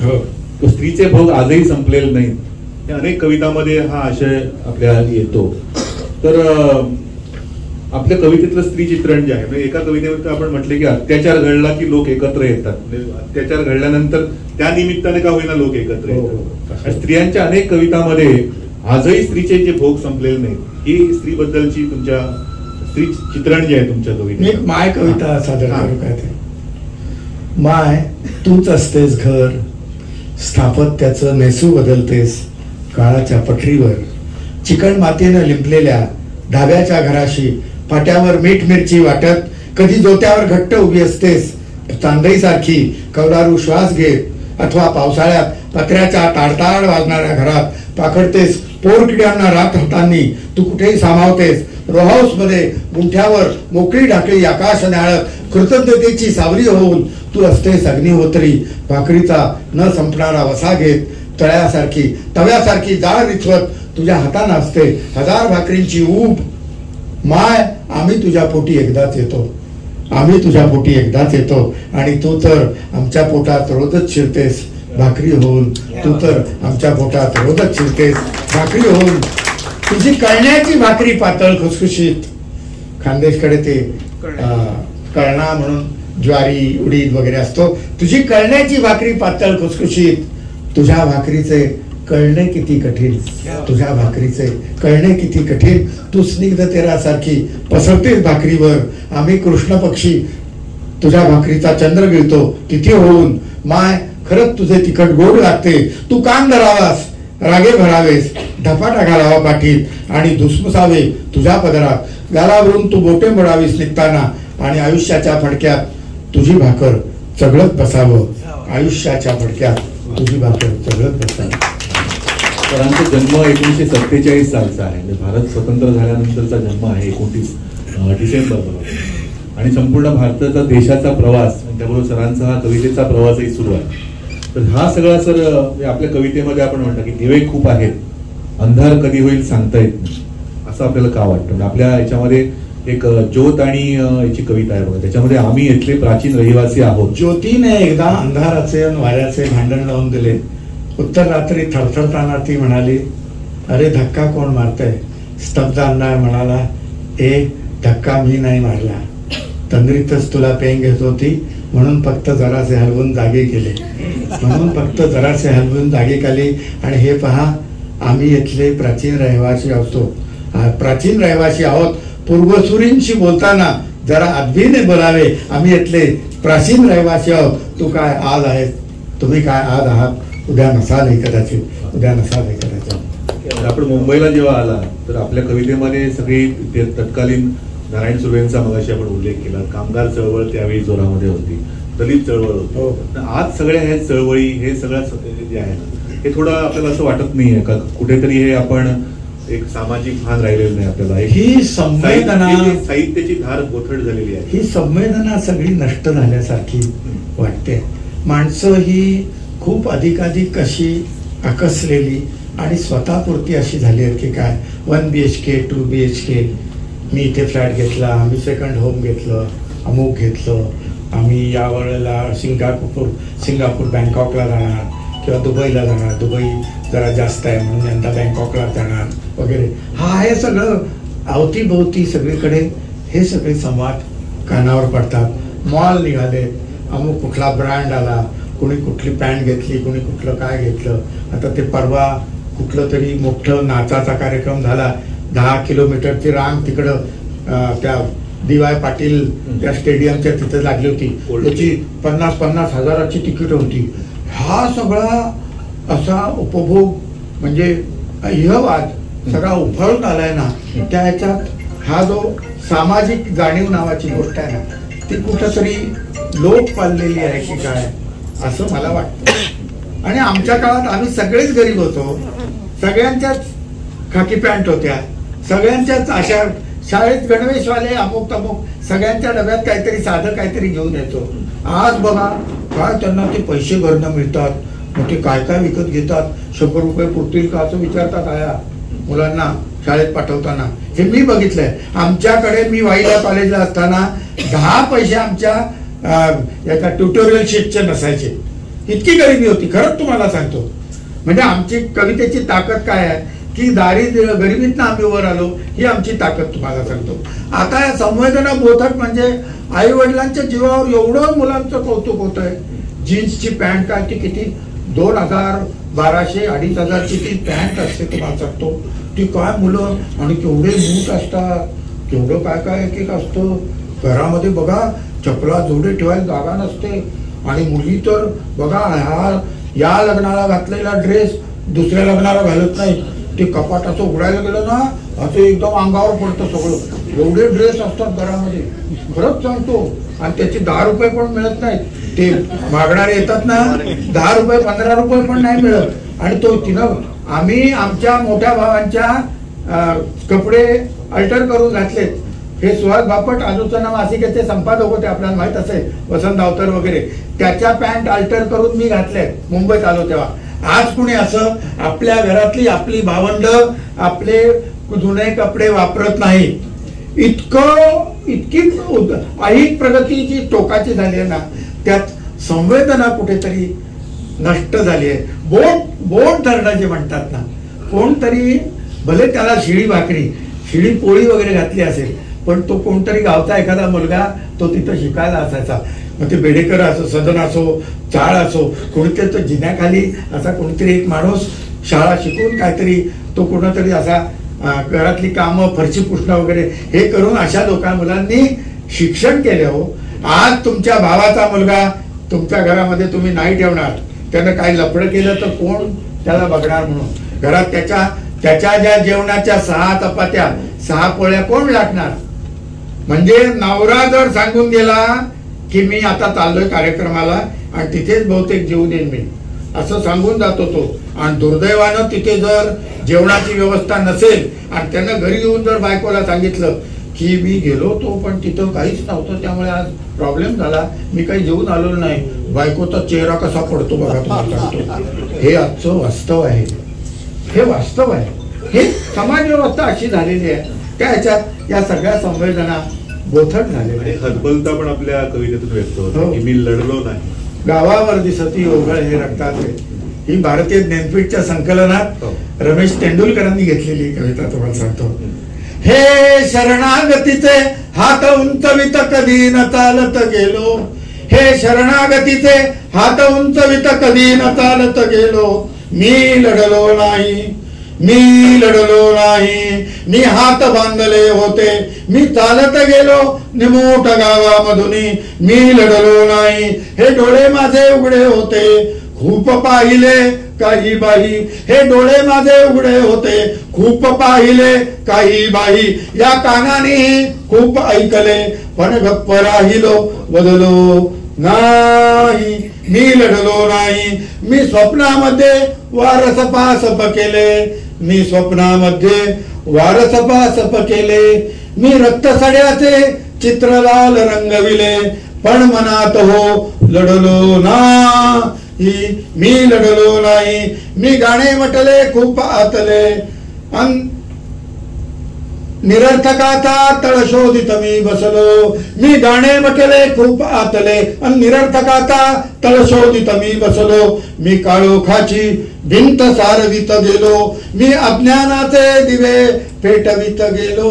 लढलो नाही, मी लढलो नाही. हा शरणपूरचा रस्ता निघतो कुठून कसाही, अन शरणदास मी, अन शरणदास मी. परिस्थितीची गोड भाकरी चावत बसलो, लढलो नाही.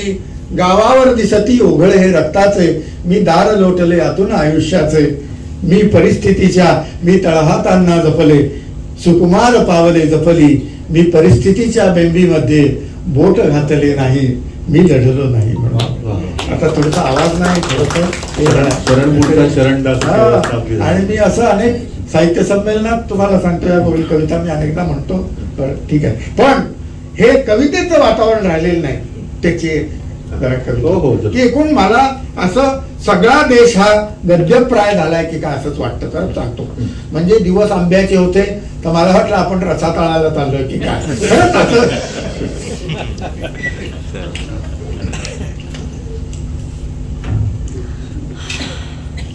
तर सध्याच्या गद्यप्राय परिस्थितीत आपल्याच हातून काय चुकलंय की काय, आणि पेपरात देखील फारच छापून येतोय. मग आपल्या दृष्टीत काही दोष आहे की काय, म्हणून मी प्रथम आय स्पेशालिस्टाकडे गेलो. तो तिथं त्याची आई त्याची दृष्ट काढत होती. आय स्पेशालिस्टाकडे गेलो तर तिथं त्याची आई त्याची दृष्ट काढत होती आहे की काय. म्हणून मग तुम्हाला बहुतेक मागचा नंबर दिसतोय. त्यांनी मला, म्हणजे आय स्पेशालिस्टाकडे गेलो, त्यांनी मला मागचा नंबर मागचं दिसतं का विचारलं, तर मी नाही म्हणालो. तर तुम्हाला बहुतेक मागचा नंबर दिसतोय. मग खांद्यावर ताबडतोब मिरर बसवून घ्यायला लावला. तिथून मी बऱ्याच जणांना भेटलो, कानोसा घेतला. मी शाळा कॉलेज चालवणाऱ्यांना गर्दीतून वाट काढत भेटलो. तर कोचिंग क्लासेसना जागा अपुरी पडते आणि आमच्यावर खूप ताण पडतो. त्यामुळे आई वडील दोघेही नोकरीला गेल्यावर मुलं सांभाळण्याचा प्रश्न असतो. मग ती कुठे ठेवायची, मग ती आमच्या माथी मारतात, शाळेतल्या शिक्षकांच्या माथी मारतात. आणि सतत मुलांमध्ये वावरल्याने शिक्षकही बालबुद्धीचे राहतात. सतत मुलांमध्ये वावरल्याने शिक्षकही बालबुद्धीचे. बघा आपल्याकडे प्रगतीच होताना दिसत नाही. आमच्या इथे 74 साली एक डॉक्टर राहिले, चाइल्ड स्पेशालिस्ट. आज 50 वर्षानंतर सुद्धा त्यांच्या पाठीवर चाइल्ड स्पेशालिस्टच नाही. म्हणजे young specialist, senior citizen specialist, असं काहीतरी प्रगती व्हायला पाहिजे की नाही.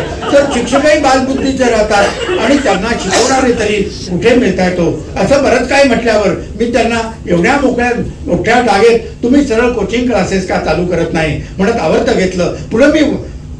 पुढे मी वाचनाची आवड कमी झाल्यामुळे समाज बिघडत चाललाय असा समज झालेल्या ग्रंथप्रसारकांबरोबर चर्चेला बसलो.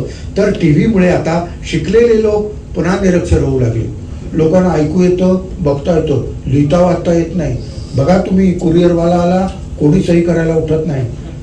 तुम्ही पेन मागा, तिघांकडे पेन नसतं तुम्हाला, दोघांकडे मिळालं त्यात रिफिल नव्हती तुम्हाला. आता कसं आपल्याला वाचता येतं म्हणजे काय, उगत आपल्याला पूर्वी कसं ज्योतिबांनी सावित्रीबाईंनी शाळा काढल्या म्हणून आपण वाचू शकतो. पूर्वी आपण कुठे पडलो हेच कळायचं नाही. आता तिथं पाठी असते, हा खड्डा आहे, मग आपल्याला कळतं आपण खड्ड्यात पडलोय. साक्षरतेमुळे आपल्याला कळायला लागलं आपण खड्ड्यात पडले होते, काळजी वाटल्यासारखं झालं. मग थोडंसं हसायला येऊन त्यावर तिथून मी अफाट बचत करणाऱ्या माजी मंत्र्यांचं अभिनंदन करायला गेलो तर त्यांनी आपल्याला सुरुवातीपासूनच 100, 200, 500 इत्यादी रुपयांची नोटबुके जमवण्याचा छंद जडत गेला. काय संग्रहालय असतात बघा. आणि त्यातूनच मग हे मोठं नोटांचं संग्रहालय उभं राहिलंय. अशी सार्वजनिक बचत आपल्या देशात सर्वांनीच केली. तुमचं सरकार आलं, तुम्ही त्यातनं बचत करायची. आमचं आलं, आम्ही बचत करणार. आलटून पालटून देश श्रीमंत होईल की नाही. माझ्याकडे एवढ्या स्कीम आहेत, अजून मला कुठल्या कमिटीवर घेतलं आहेत तुम्हाला सांगतो. तर चर्चेला तर ग्रंथप्रसार 100, 500 इत्यादी रुपयांची नोटबुके जमवण्याचा संदर्भ केला. आणि अशी सार्वजनिक बचत आपल्या देशात सर्वांनीच केली तर देश किती श्रीमंत होईल म्हटल्यावर पुढे मी पोलिसांना भेटलो तर त्यांच्या बोलण्यात पुरावा बिरावा गोळा करून खटला उभा केला तर ऐनवेळी साक्षीदार शीर्षासन करतात आणि आम्हालाही पुरेशी सिक्युरिटी नसते. आपल्याला पोलीस आहेत, पोलिसांच्या रक्षणाची काय व्यवस्था आहे. प्रत्येक पोलिसाला 2 कमांडो दिले पाहिजेत. तुम्हाला सांगतो सगळी बेकारी नाहीशी होईल या देशातली. परवा मी आमच्या मित्राबरोबर पोलीस स्टेशनला गेलो. माझ्या हातात तर पिशवी असते, ती पिशवी मी टेबलावर ठेवली साहेबांच्या. ते म्हणलं नागावकर पिशवी हातात धरा. आमच्या इथं चोऱ्या व्हायला लागल्या होत्या. खरंच तुम्हाला सांगतो म्हणजे असं की आम्हालाही पुरेशी सिक्युरिटी नसते म्हटल्यावर तुमचंही बरोबरच आहे. तर निघताना त्यांनी रात्री अपरात्री काय दिवसाचं देखील जास्त बाहेर जात जाऊ नका, दिवसाचं देखील जास्त बाहेर जात जाऊ नका म्हटल्यावर पुढे मी न्यायाधीशांकडे गेलो असताना कोर्टात पोटुशा उर्फ गर्भारशी बायकांची गर्दी जमलेली बघून काही अन्याय इत्यादी प्रकार झालाय की काय, काही अन्याय इत्यादी प्रकार झालाय की काय असा उपप्रश्न केला तर आपल्या भावी लेकरांसाठी साऱ्या जणी अटकपूर्व जामीन घ्यायला आल्याचे समजले. अटकपूर्व जामीन घ्यायला आल्याचे समजले म्हणजे परिस्थिती फारच बिघडत चालल्यासारखं वाटलं. पुढे पैसे दुप्पट तिप्पट करून देणाऱ्या अर्थसंस्थांना भेटून तुम्ही एवढे पैसे दुप्पट कसे काय करून देणार. तर सुरुवातीला निदान काही वर्ष तरी आम्ही मुद्दलामधून या योजना राबवू शकू असं म्हटल्यावर जास्तीच विश्वास बसला. पुढे वाटेत बंद कारखाने गिरण्यांच्या गेटवर मालकानेच श्रमिक हो घ्या इथे विश्रांती, श्रमिक हो घ्या इथे विश्रांती असा बॅनर लावलेला बघून काय नेमकं सुचतं लोकांना. आश्चर्य आहे म्हणत पुढे मी अधिकाऱ्यांच्या मोठ्या तोंडाला काळं फासल्याचा आरोप घातलेल्या लोकांना भेटून मी तुम्ही चांगल्या लोकांच्या तोंडाला चांगल्या गोष्टी करणाऱ्यांच्या तोंडाला पांढरं का फासत नाही. वाईट गोष्ट काळं फासलं मग चांगली गोष्ट केल्यावर पांढरं फासायला पाहिजे की नाही. माझं कसं जोड्या लावा, विरुद्धार्थाचे शब्द द्या असं अगदी कमी शिक्षण झालंय म्हणून सगळं अजून लक्षात आहे. तुम्हाला सांगतो तुम्ही झोपेत न उठवा मला मी बेचापाडा म्हणून दाखवू शकतो. पांढरकाम असा सवाल केला तर त्यांच्या बोलण्यात पत्रकार आमच्या नावानं भूम मारायला लागले म्हणून मी पत्रकारांना शोधायला निघालो तर त्यातल्या बऱ्याच जणांनी आम्ही पत्रकार नसून आम्ही फक्त जाहिरात एजंट असल्याचं सांगितलं. जाहिरात एजंट असल्याचं सांगितल्यावर पुढे मी बिल्डरला भेटून ही ओनरशिप जेलची आयडिया कशी काय सुचली. स्वतःच्या मालकीचं गोवा तर खूप मागासलेलं आहे तुम्हाला सांगतो. इथं नाही असलं काय येणार नाही. तुम्हाला मुंबई कुठेच्या कुठे तुम्ही तुलना करू स्वतःच्या मालकीचा जेल तुम्हाला सांगतो काय स्कीम आल्यात. पुढे मी ही ओनरशिप जेलची आयडिया कशी काय सुचली विचारलं आणि दिवसेंदिवस लोकांना घरात एकटं राहणं मुश्किल होत जाणार हे ध्यानात आलं आणि फुल बुकिंग ताबडतोब झाल्याचं ऐकून स्पेशल सुविधा काय देणार तर मिनरल वॉटरचा स्विमिंग पूल आणि बिल्डरनं मी स्वतः तिथं राहणार आहे म्हटल्यावर लोकांचा अधिकच विश्वास बसला. काळाची वेळीच गरज ओळखल्याबद्दल मी त्यांना दंडवत सांगितले. अखेरीस जेव्हा सगळं कोसळताना दिसतं तेव्हा आपण कवीकडे विश्वासानं बघतो. अटल बिहारी काय, VP सिंग काय किंवा सगळेच ही साहित्यिक म्हणजे अब्दुल कलाम सुद्धा काय साहित्यिकच होते ना शेवटी. कवी आज सुद्धा बघा तुम्ही या फोंडा विभागामध्ये एका कवीला बोलवत. कवीच काहीतरी आपल्याला रस्ता दाखवू शकतो, कवी किंवा ट्रॅफिक पोलीस बरोबर. म्हणजे अखेरीस मी कवीला गाठून परिस्थितीवर काय कर. परवा एकदा असो की पुढचा जो पंतप्रधान आहे तो मराठी कवी होणार असं आलो तर ते काय मला अभिनंदनाचं मग माझे कार्यक्रम बंद पडले असते ना तुम्हाला. अखेरीस कवीला गाठून परिस्थितीवर काय करता येईल काय, तर त्याने अजून एक क्वार्टर मागवा म्हणून सांगितलं. तर त्याने अजून एक क्वार्टर मागवा म्हणून सांगितल्यावर त्यात काय हिजाची माझ्याकडची. मग पतियाळा पेक घेऊन लगेच नॉर्मल आल्यावर इथं काही अशिक्षित महिला असतील तर त्यांना हे कदाचित कळणार नाही. तर पतियाळा पेक घेऊन लगेच नॉर्मल आल्यावर कविताई जोवर स्फोटक कायद्याखाली येत नाही तर काही घटना अशक्य आहे असं म्हटल्यावर कमाल आहे. इतक्या तरुण वयात तुम्ही क्रांतिकारी विचार टिकून धरलेत याचा आधार वाटला. शेवटाला देशाला आग तर लागली नाही ना वाटल्यावरून मी तडक रिक्षा करून फायर ब्रिगेडच्या ऑफिसात गेलो. तर तिथं त्यांनी इथं बिलकुल घाई करत जाऊ नका म्हणून सांगितलं. आणि अजून आधीच्याच लोकांच्या आगी पेंडिंग असल्याचं आढळून आल्यावर मात्र मी शेवटचा दिस गोड व्हावा या मिठाईच्या दुकानातनं पेढा आणला आणि घराकडे परतलो. एखादा प्रश्न विचारा आणि समारोपाची कविता बघा कसं. आपण अशोक नायगावकर म्हटल्यानंतर हास्य कवी अशी आपल्या बनावरी प्रतिमा असते, परंतु अत्यंत गंभीर चिंतनात्मक अशा कविता, त्यामुळे आपण मुलाखतीचं स्वरूप थोडं गंभीर आलं असेल, परंतु खरे अशोक नायगावकर आपल्याला या निमित्ताने निश्चितपणे कळले असतील असं मला वाटतं. मला वाटतं सर आपण एखादी कविता घेऊ नंतर आपण समारोप करू. म्हणजे ती शाळा पण चालेल. हरकत नाही ना. मग एक कविता सावंत सरांनी मगाशी भाषणामध्ये जे मी म्हणालो बायोकोल ती झाली.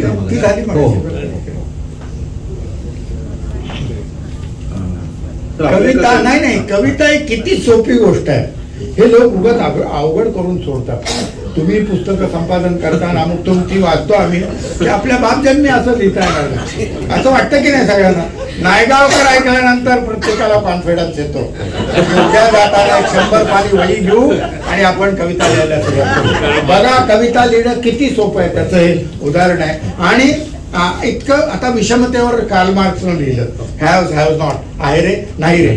त्यानं सामाजिक विषमतेवर लिहिलं. मी शरीरातल्या विषमतेवर लिहिलं. तुम्हाला सांगतो मी काय लहान माणूस होतो, गावठाणमध्ये राहतो चेंबूरला, त्यामुळे मी काय मार्क्स एवढा मोठा विद्वान माणूस नाही. पण कविता लिहिणं किती सोपं आहे याचं एक उदाहरण म्हणून ही लिहिलेली कविता आहे. बघा हा जरा. उजव्याने एक एक घास हळूच तोंडात टाकायचा, डाव्याने मात्र बघत बसायचं.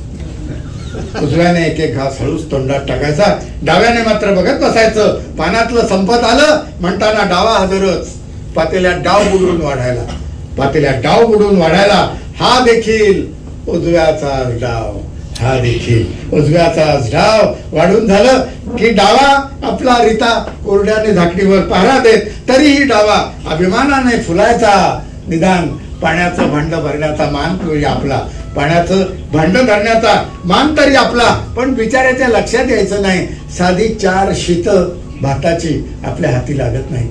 साधी 4 शीत आपल्या हाती लागत नाहीत. उजव्याचे होते न होते तोच हात धुताना डावा हजर पाण्याचा ताब्यावरून. म्हणजे चुळाई यांनीच भरायचा खळखळून आणि लागलीच हातावर बडीशेप द्यायला. चमचा भरून डावा तयारीत आणि उजवा पोटावर हात फिरवी ढेकर देणार. वाढदिवसाला पार्टीला गेलं तरी बुके मात्र डाव्याकडे आणि उजवा एटीएस उंचावून हॅलो हाय शेक हँड करणार, हॅलो हाय शेक हँड करणार. जन्मभर रोजाचे धनी म्हणत चडफडायचा, बुके मात्र डाव्याकडे, ओझे म्हणत डावा चडफडायचा. आपण सतत डेबिट साईडला आणि उजवा मात्र क्रेडिट घेऊन जाणार. रस्त्यावर भले दिमागात पाटी लावतात, डाव्या बाजूने चाला आणि नंतर मात्र वाममार्गाने गेला म्हणत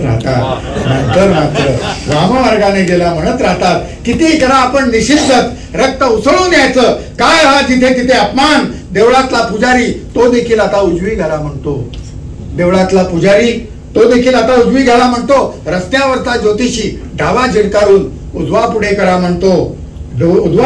म्हणतो. वाटायचं पेटून उठावं एकदा, निदान हृदय तर आहे ना आपल्या बाजूला.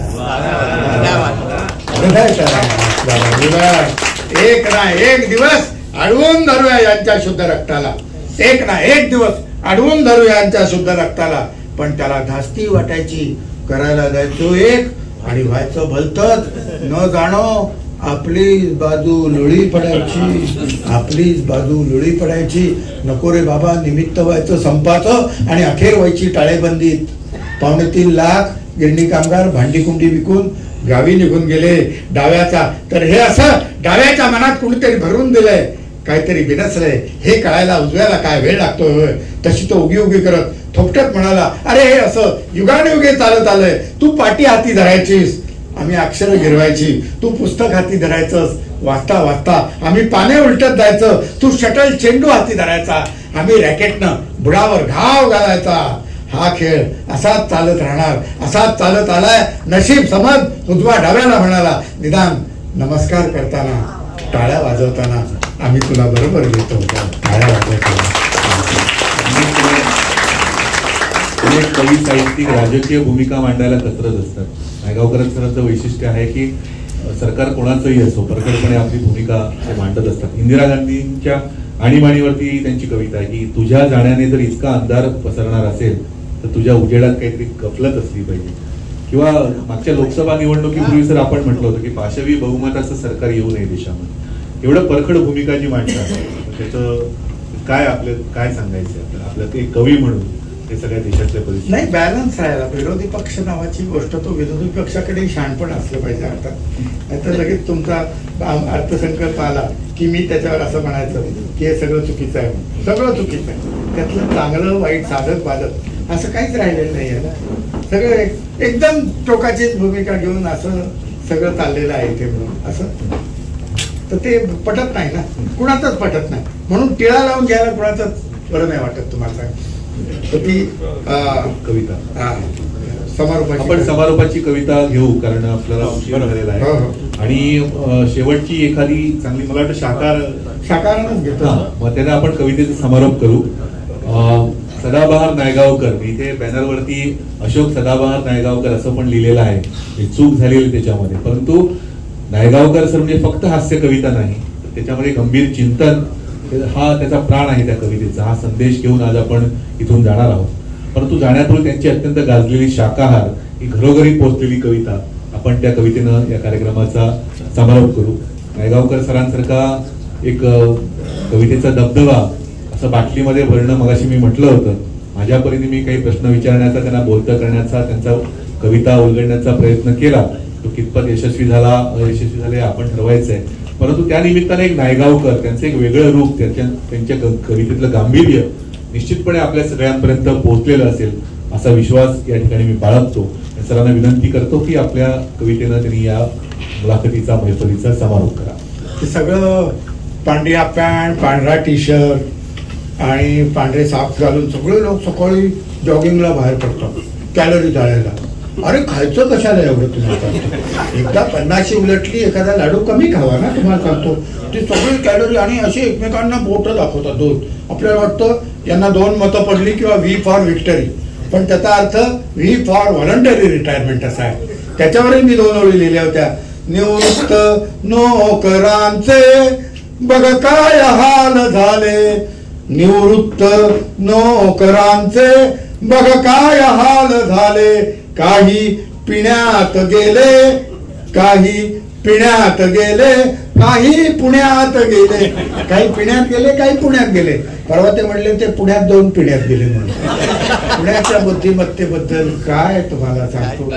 मी सगळं जग फिरून आलोय, पण पुण्यासारखे बुद्धिमान मला कुठेही आलेला नाही. तुम्हाला राग येईल, अपमान वाटेल, पण खरंच मी इतकं म्हणजे आता कार्यक्रमाला 8-9 वाजले आपल्या बालगंधर्वाला, तोपर्यंत दुकान बंद झालं आणि पुण्याला जाणारा माणूस हा बाकरवडी घेऊन आला नाही तर त्याला परत पाठवतात. इतकं ते बाकरवडीचं हे आहे. तुम्हाला हा जो मुंबई पुणे एक्सप्रेसवे झाला ना सुरुवातीला, तेव्हा तिथं पाटी असायची, बाकरवडी शिल्लक आहे आणि बाकरवडी संपली. बाकरवडी संपली पाटली असेल तर गाड्या उलट्या फिरायच्या, तुम्हाला सांगतो.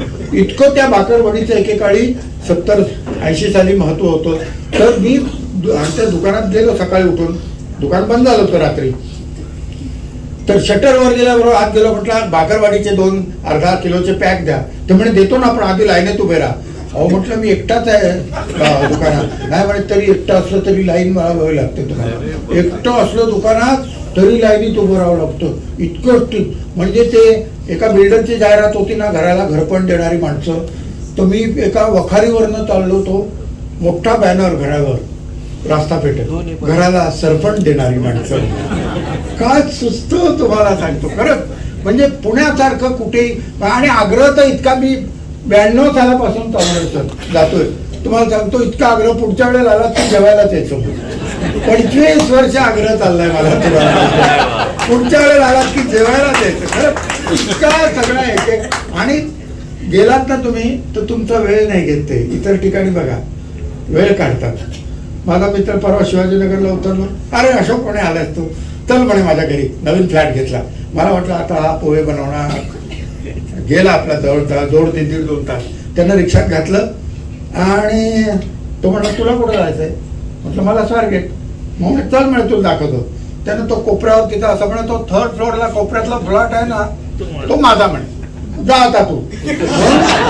तो उतरला आणि मला रिक्षाने पाठवून दिलं. तुम्हाला वेळ आपला वाचवतात ते तुम्हाला सांगतात. ही महत्वाची गोष्ट नाही. हे इतकं आता पूर्वी कसं एकेकाळी म्हणजे आता पुण्याला आपण कुठेही जगात गेलं, मडगावला असो की पणजीला, उजव्या बाजूला नाही तर डाव्या बाजून कुठेही जा, लंडनला जा, मुंबईला.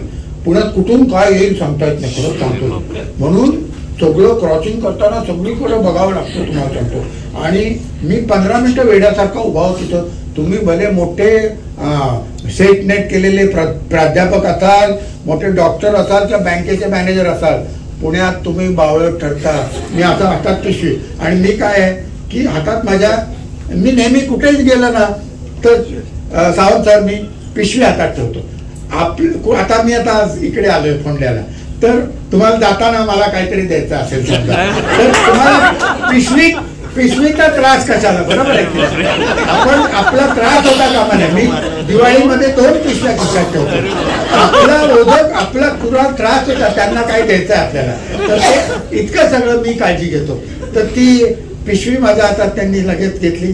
तर म्हणे क्रॉस करायला मी उभा आहे. तर म्हणे केवढं, म्हणे 1 रुपयात क्रॉस करून देतो म्हणून. काय सुचलंय तुम्हाला. त्यांनी सगळी माझी पिशवी धरली, माझा हात धरला. कुठे रिक्षाचं चाक नाही माझ्या पायावरून वगैरे, असं इंटॅक्ट मला पलीकडे नेलं. तोपर्यंत खिशात हात घालून म्हटलं हा घ्या रुपया. तर म्हणे 2 रुपये झाले. म्हटलं एवढ्यात इतकं चालण्यात लगेच 100% महागाई कशी काय झाली. तर म्हणे मी आता उलटा परत जाताना एम्प्टी रिटर्न जाणार. काय सुचलंय तुम्हाला सांगतो. पण त्याच पुण्यामध्ये मी शनिवारवाड्यावर एकदा म्हटलं की पुणेकर बुद्धिमान असले तरी मुंबईची माणुसकी मी कुठेही बघितलेली नाही, पुण्यात बघितलेली नाही. तुम्ही ऐकताय ते लोक असे अंगावर आले. 25 वर्ष येत आहे, शाल, श्रीफळ, गुच्छ सगळं घेऊन, मानधन घेऊन जाताय. तुमचा हात मोडला का पाय मोडला. म्हटलं माझं अजून संपलेलं नाही, तिथंच बसून ऐका. म्हटलं मुंबईची माणुसकी म्हणजे उभ्या अवस्थेमध्ये तुम्हाला जर चक्कर आली, फिट आली, तरी 1 तास तुम्ही व्यवस्थित प्रवास करू शकता.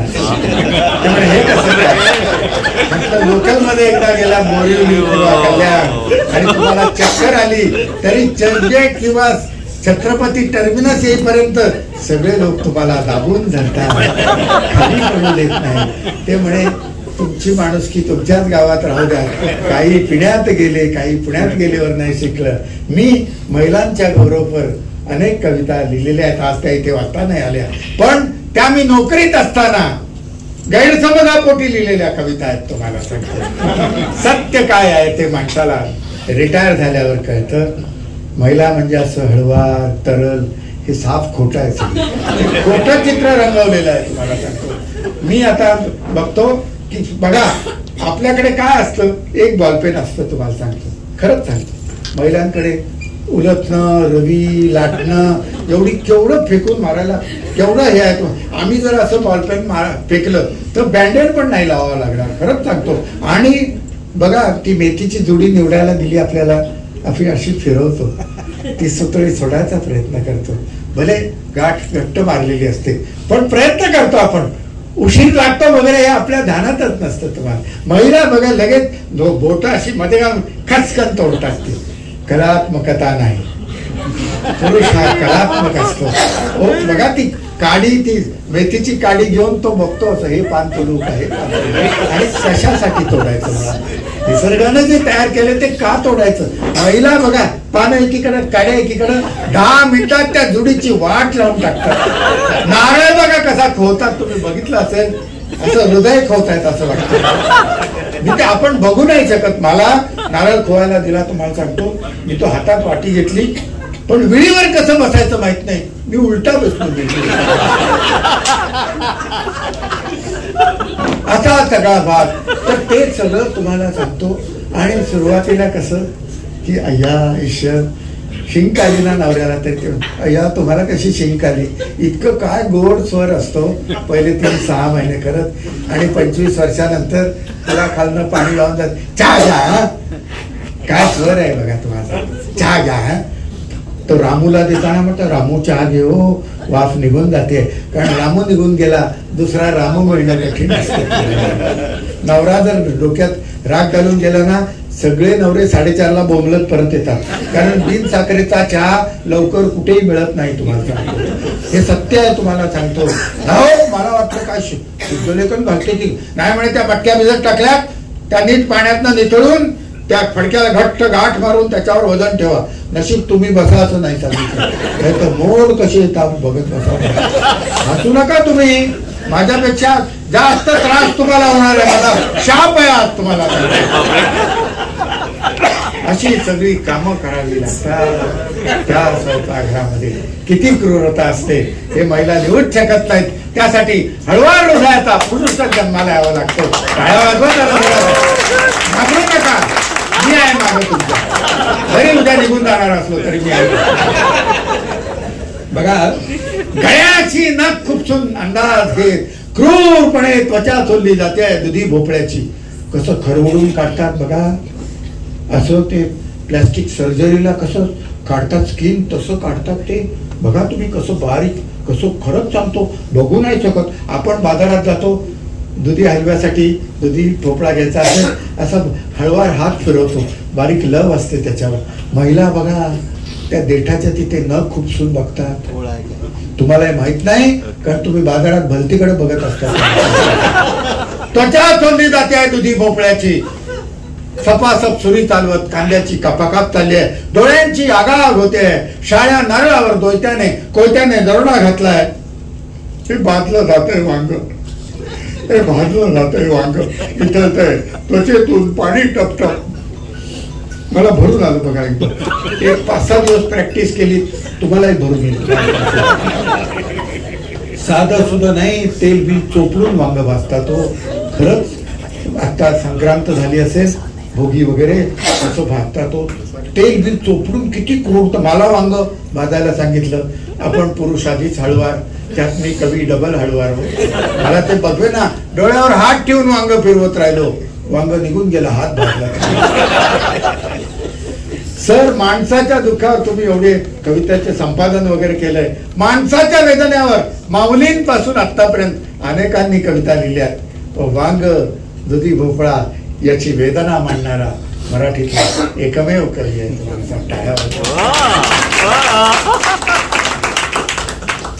हा अखेरचा हे भाजलं जाते वांग, निथळते त्वचेतून पाणी टपटप, तरतरते मोहरी. हा अखेरचा फडफडाट कढीपत्त्याच्या पंखांचा उकळत्या तेलात. बघा चिवड्यासाठी ती फोडणी करतात, एवढा बचकावर कढीपत्ता टाकतात. बघा तो कसा फडफड फडफड फडफड फुलपाखरं तडफडतायत तसं वाटतं. आणि ही महिला बघा, त्या दुसऱ्या महिला काय म्हणतात, काय छान तापलाय घाणा म्हणून वगैरे. अरे कसल्या समानतेच्या गोष्टी करता तुम्ही. तिखट टाकलं जात आहे भाजीच्या अंगावर, डोळ्यात धारेवर किसली जात आहे तर गाजर, पिळवणूक चालली आहे आंब्याची, सर्वहारा बनली आहे कोय, वरवंट्याखाली चिरडते मीठ मिरची, आणि बत्ता घातला जातोय वेलदोड्याच्या डोक्यात. फडक्याने गळा आवळून मुसक्या बांधून दह्याला फासावर चढवलंय. चक्का बनवण्यासाठी हे भरडले जात आहेत गहू, लाही लाही होते मक्याची ज्वारीची. भर बाजारात सुरा खुपसला जातोय कलिंगडाच्या पोटात. पोलीस नुसतेच बघतायत संत्र्या मोसंब्या केळ्यांची. वस्त्र उतरवली जातायत दिवसा ढवळ्या मक्याच्या कणसाला दिलंय विस्तवाच्या तोंडी आणि वर मीठ तिखट लिंबू चोळलं जातंय जखमांवर. हे काय चाललंय, हे काय चाललंय? ही कविता ऐकल्यानंतर इथे उपस्थित अनेक महिलांना असं वाटेल की या गोवा मराठी अकादमीच्या आणि आमच्या स्वामीराज प्रकाशनच्या निमित्तानं नायगावकर तुम्ही आम्हाला आज उजेड दाखवला. हजारो वर्षाच्या अंधकारातून आम्ही वाटचाल करत होतो, क्रूर कृत्य करत होतो. उद्यापासून त्या क्रूर स्वयंपाकघरात आम्ही पाऊल देखील टाकणार नाही असा गैरसमज होण्याची शक्यता आहे. तेव्हा तमाम पुरुषांच्या वतीनं मी असं आश्वासन देतो की स्वयंपाक करणं हा महिलांचा जन्मसिद्ध हक्क आहे आणि आम्ही पुरुष मंडळी इथून पुढेही त्या फंदात पडणार नाही. त्या फंदात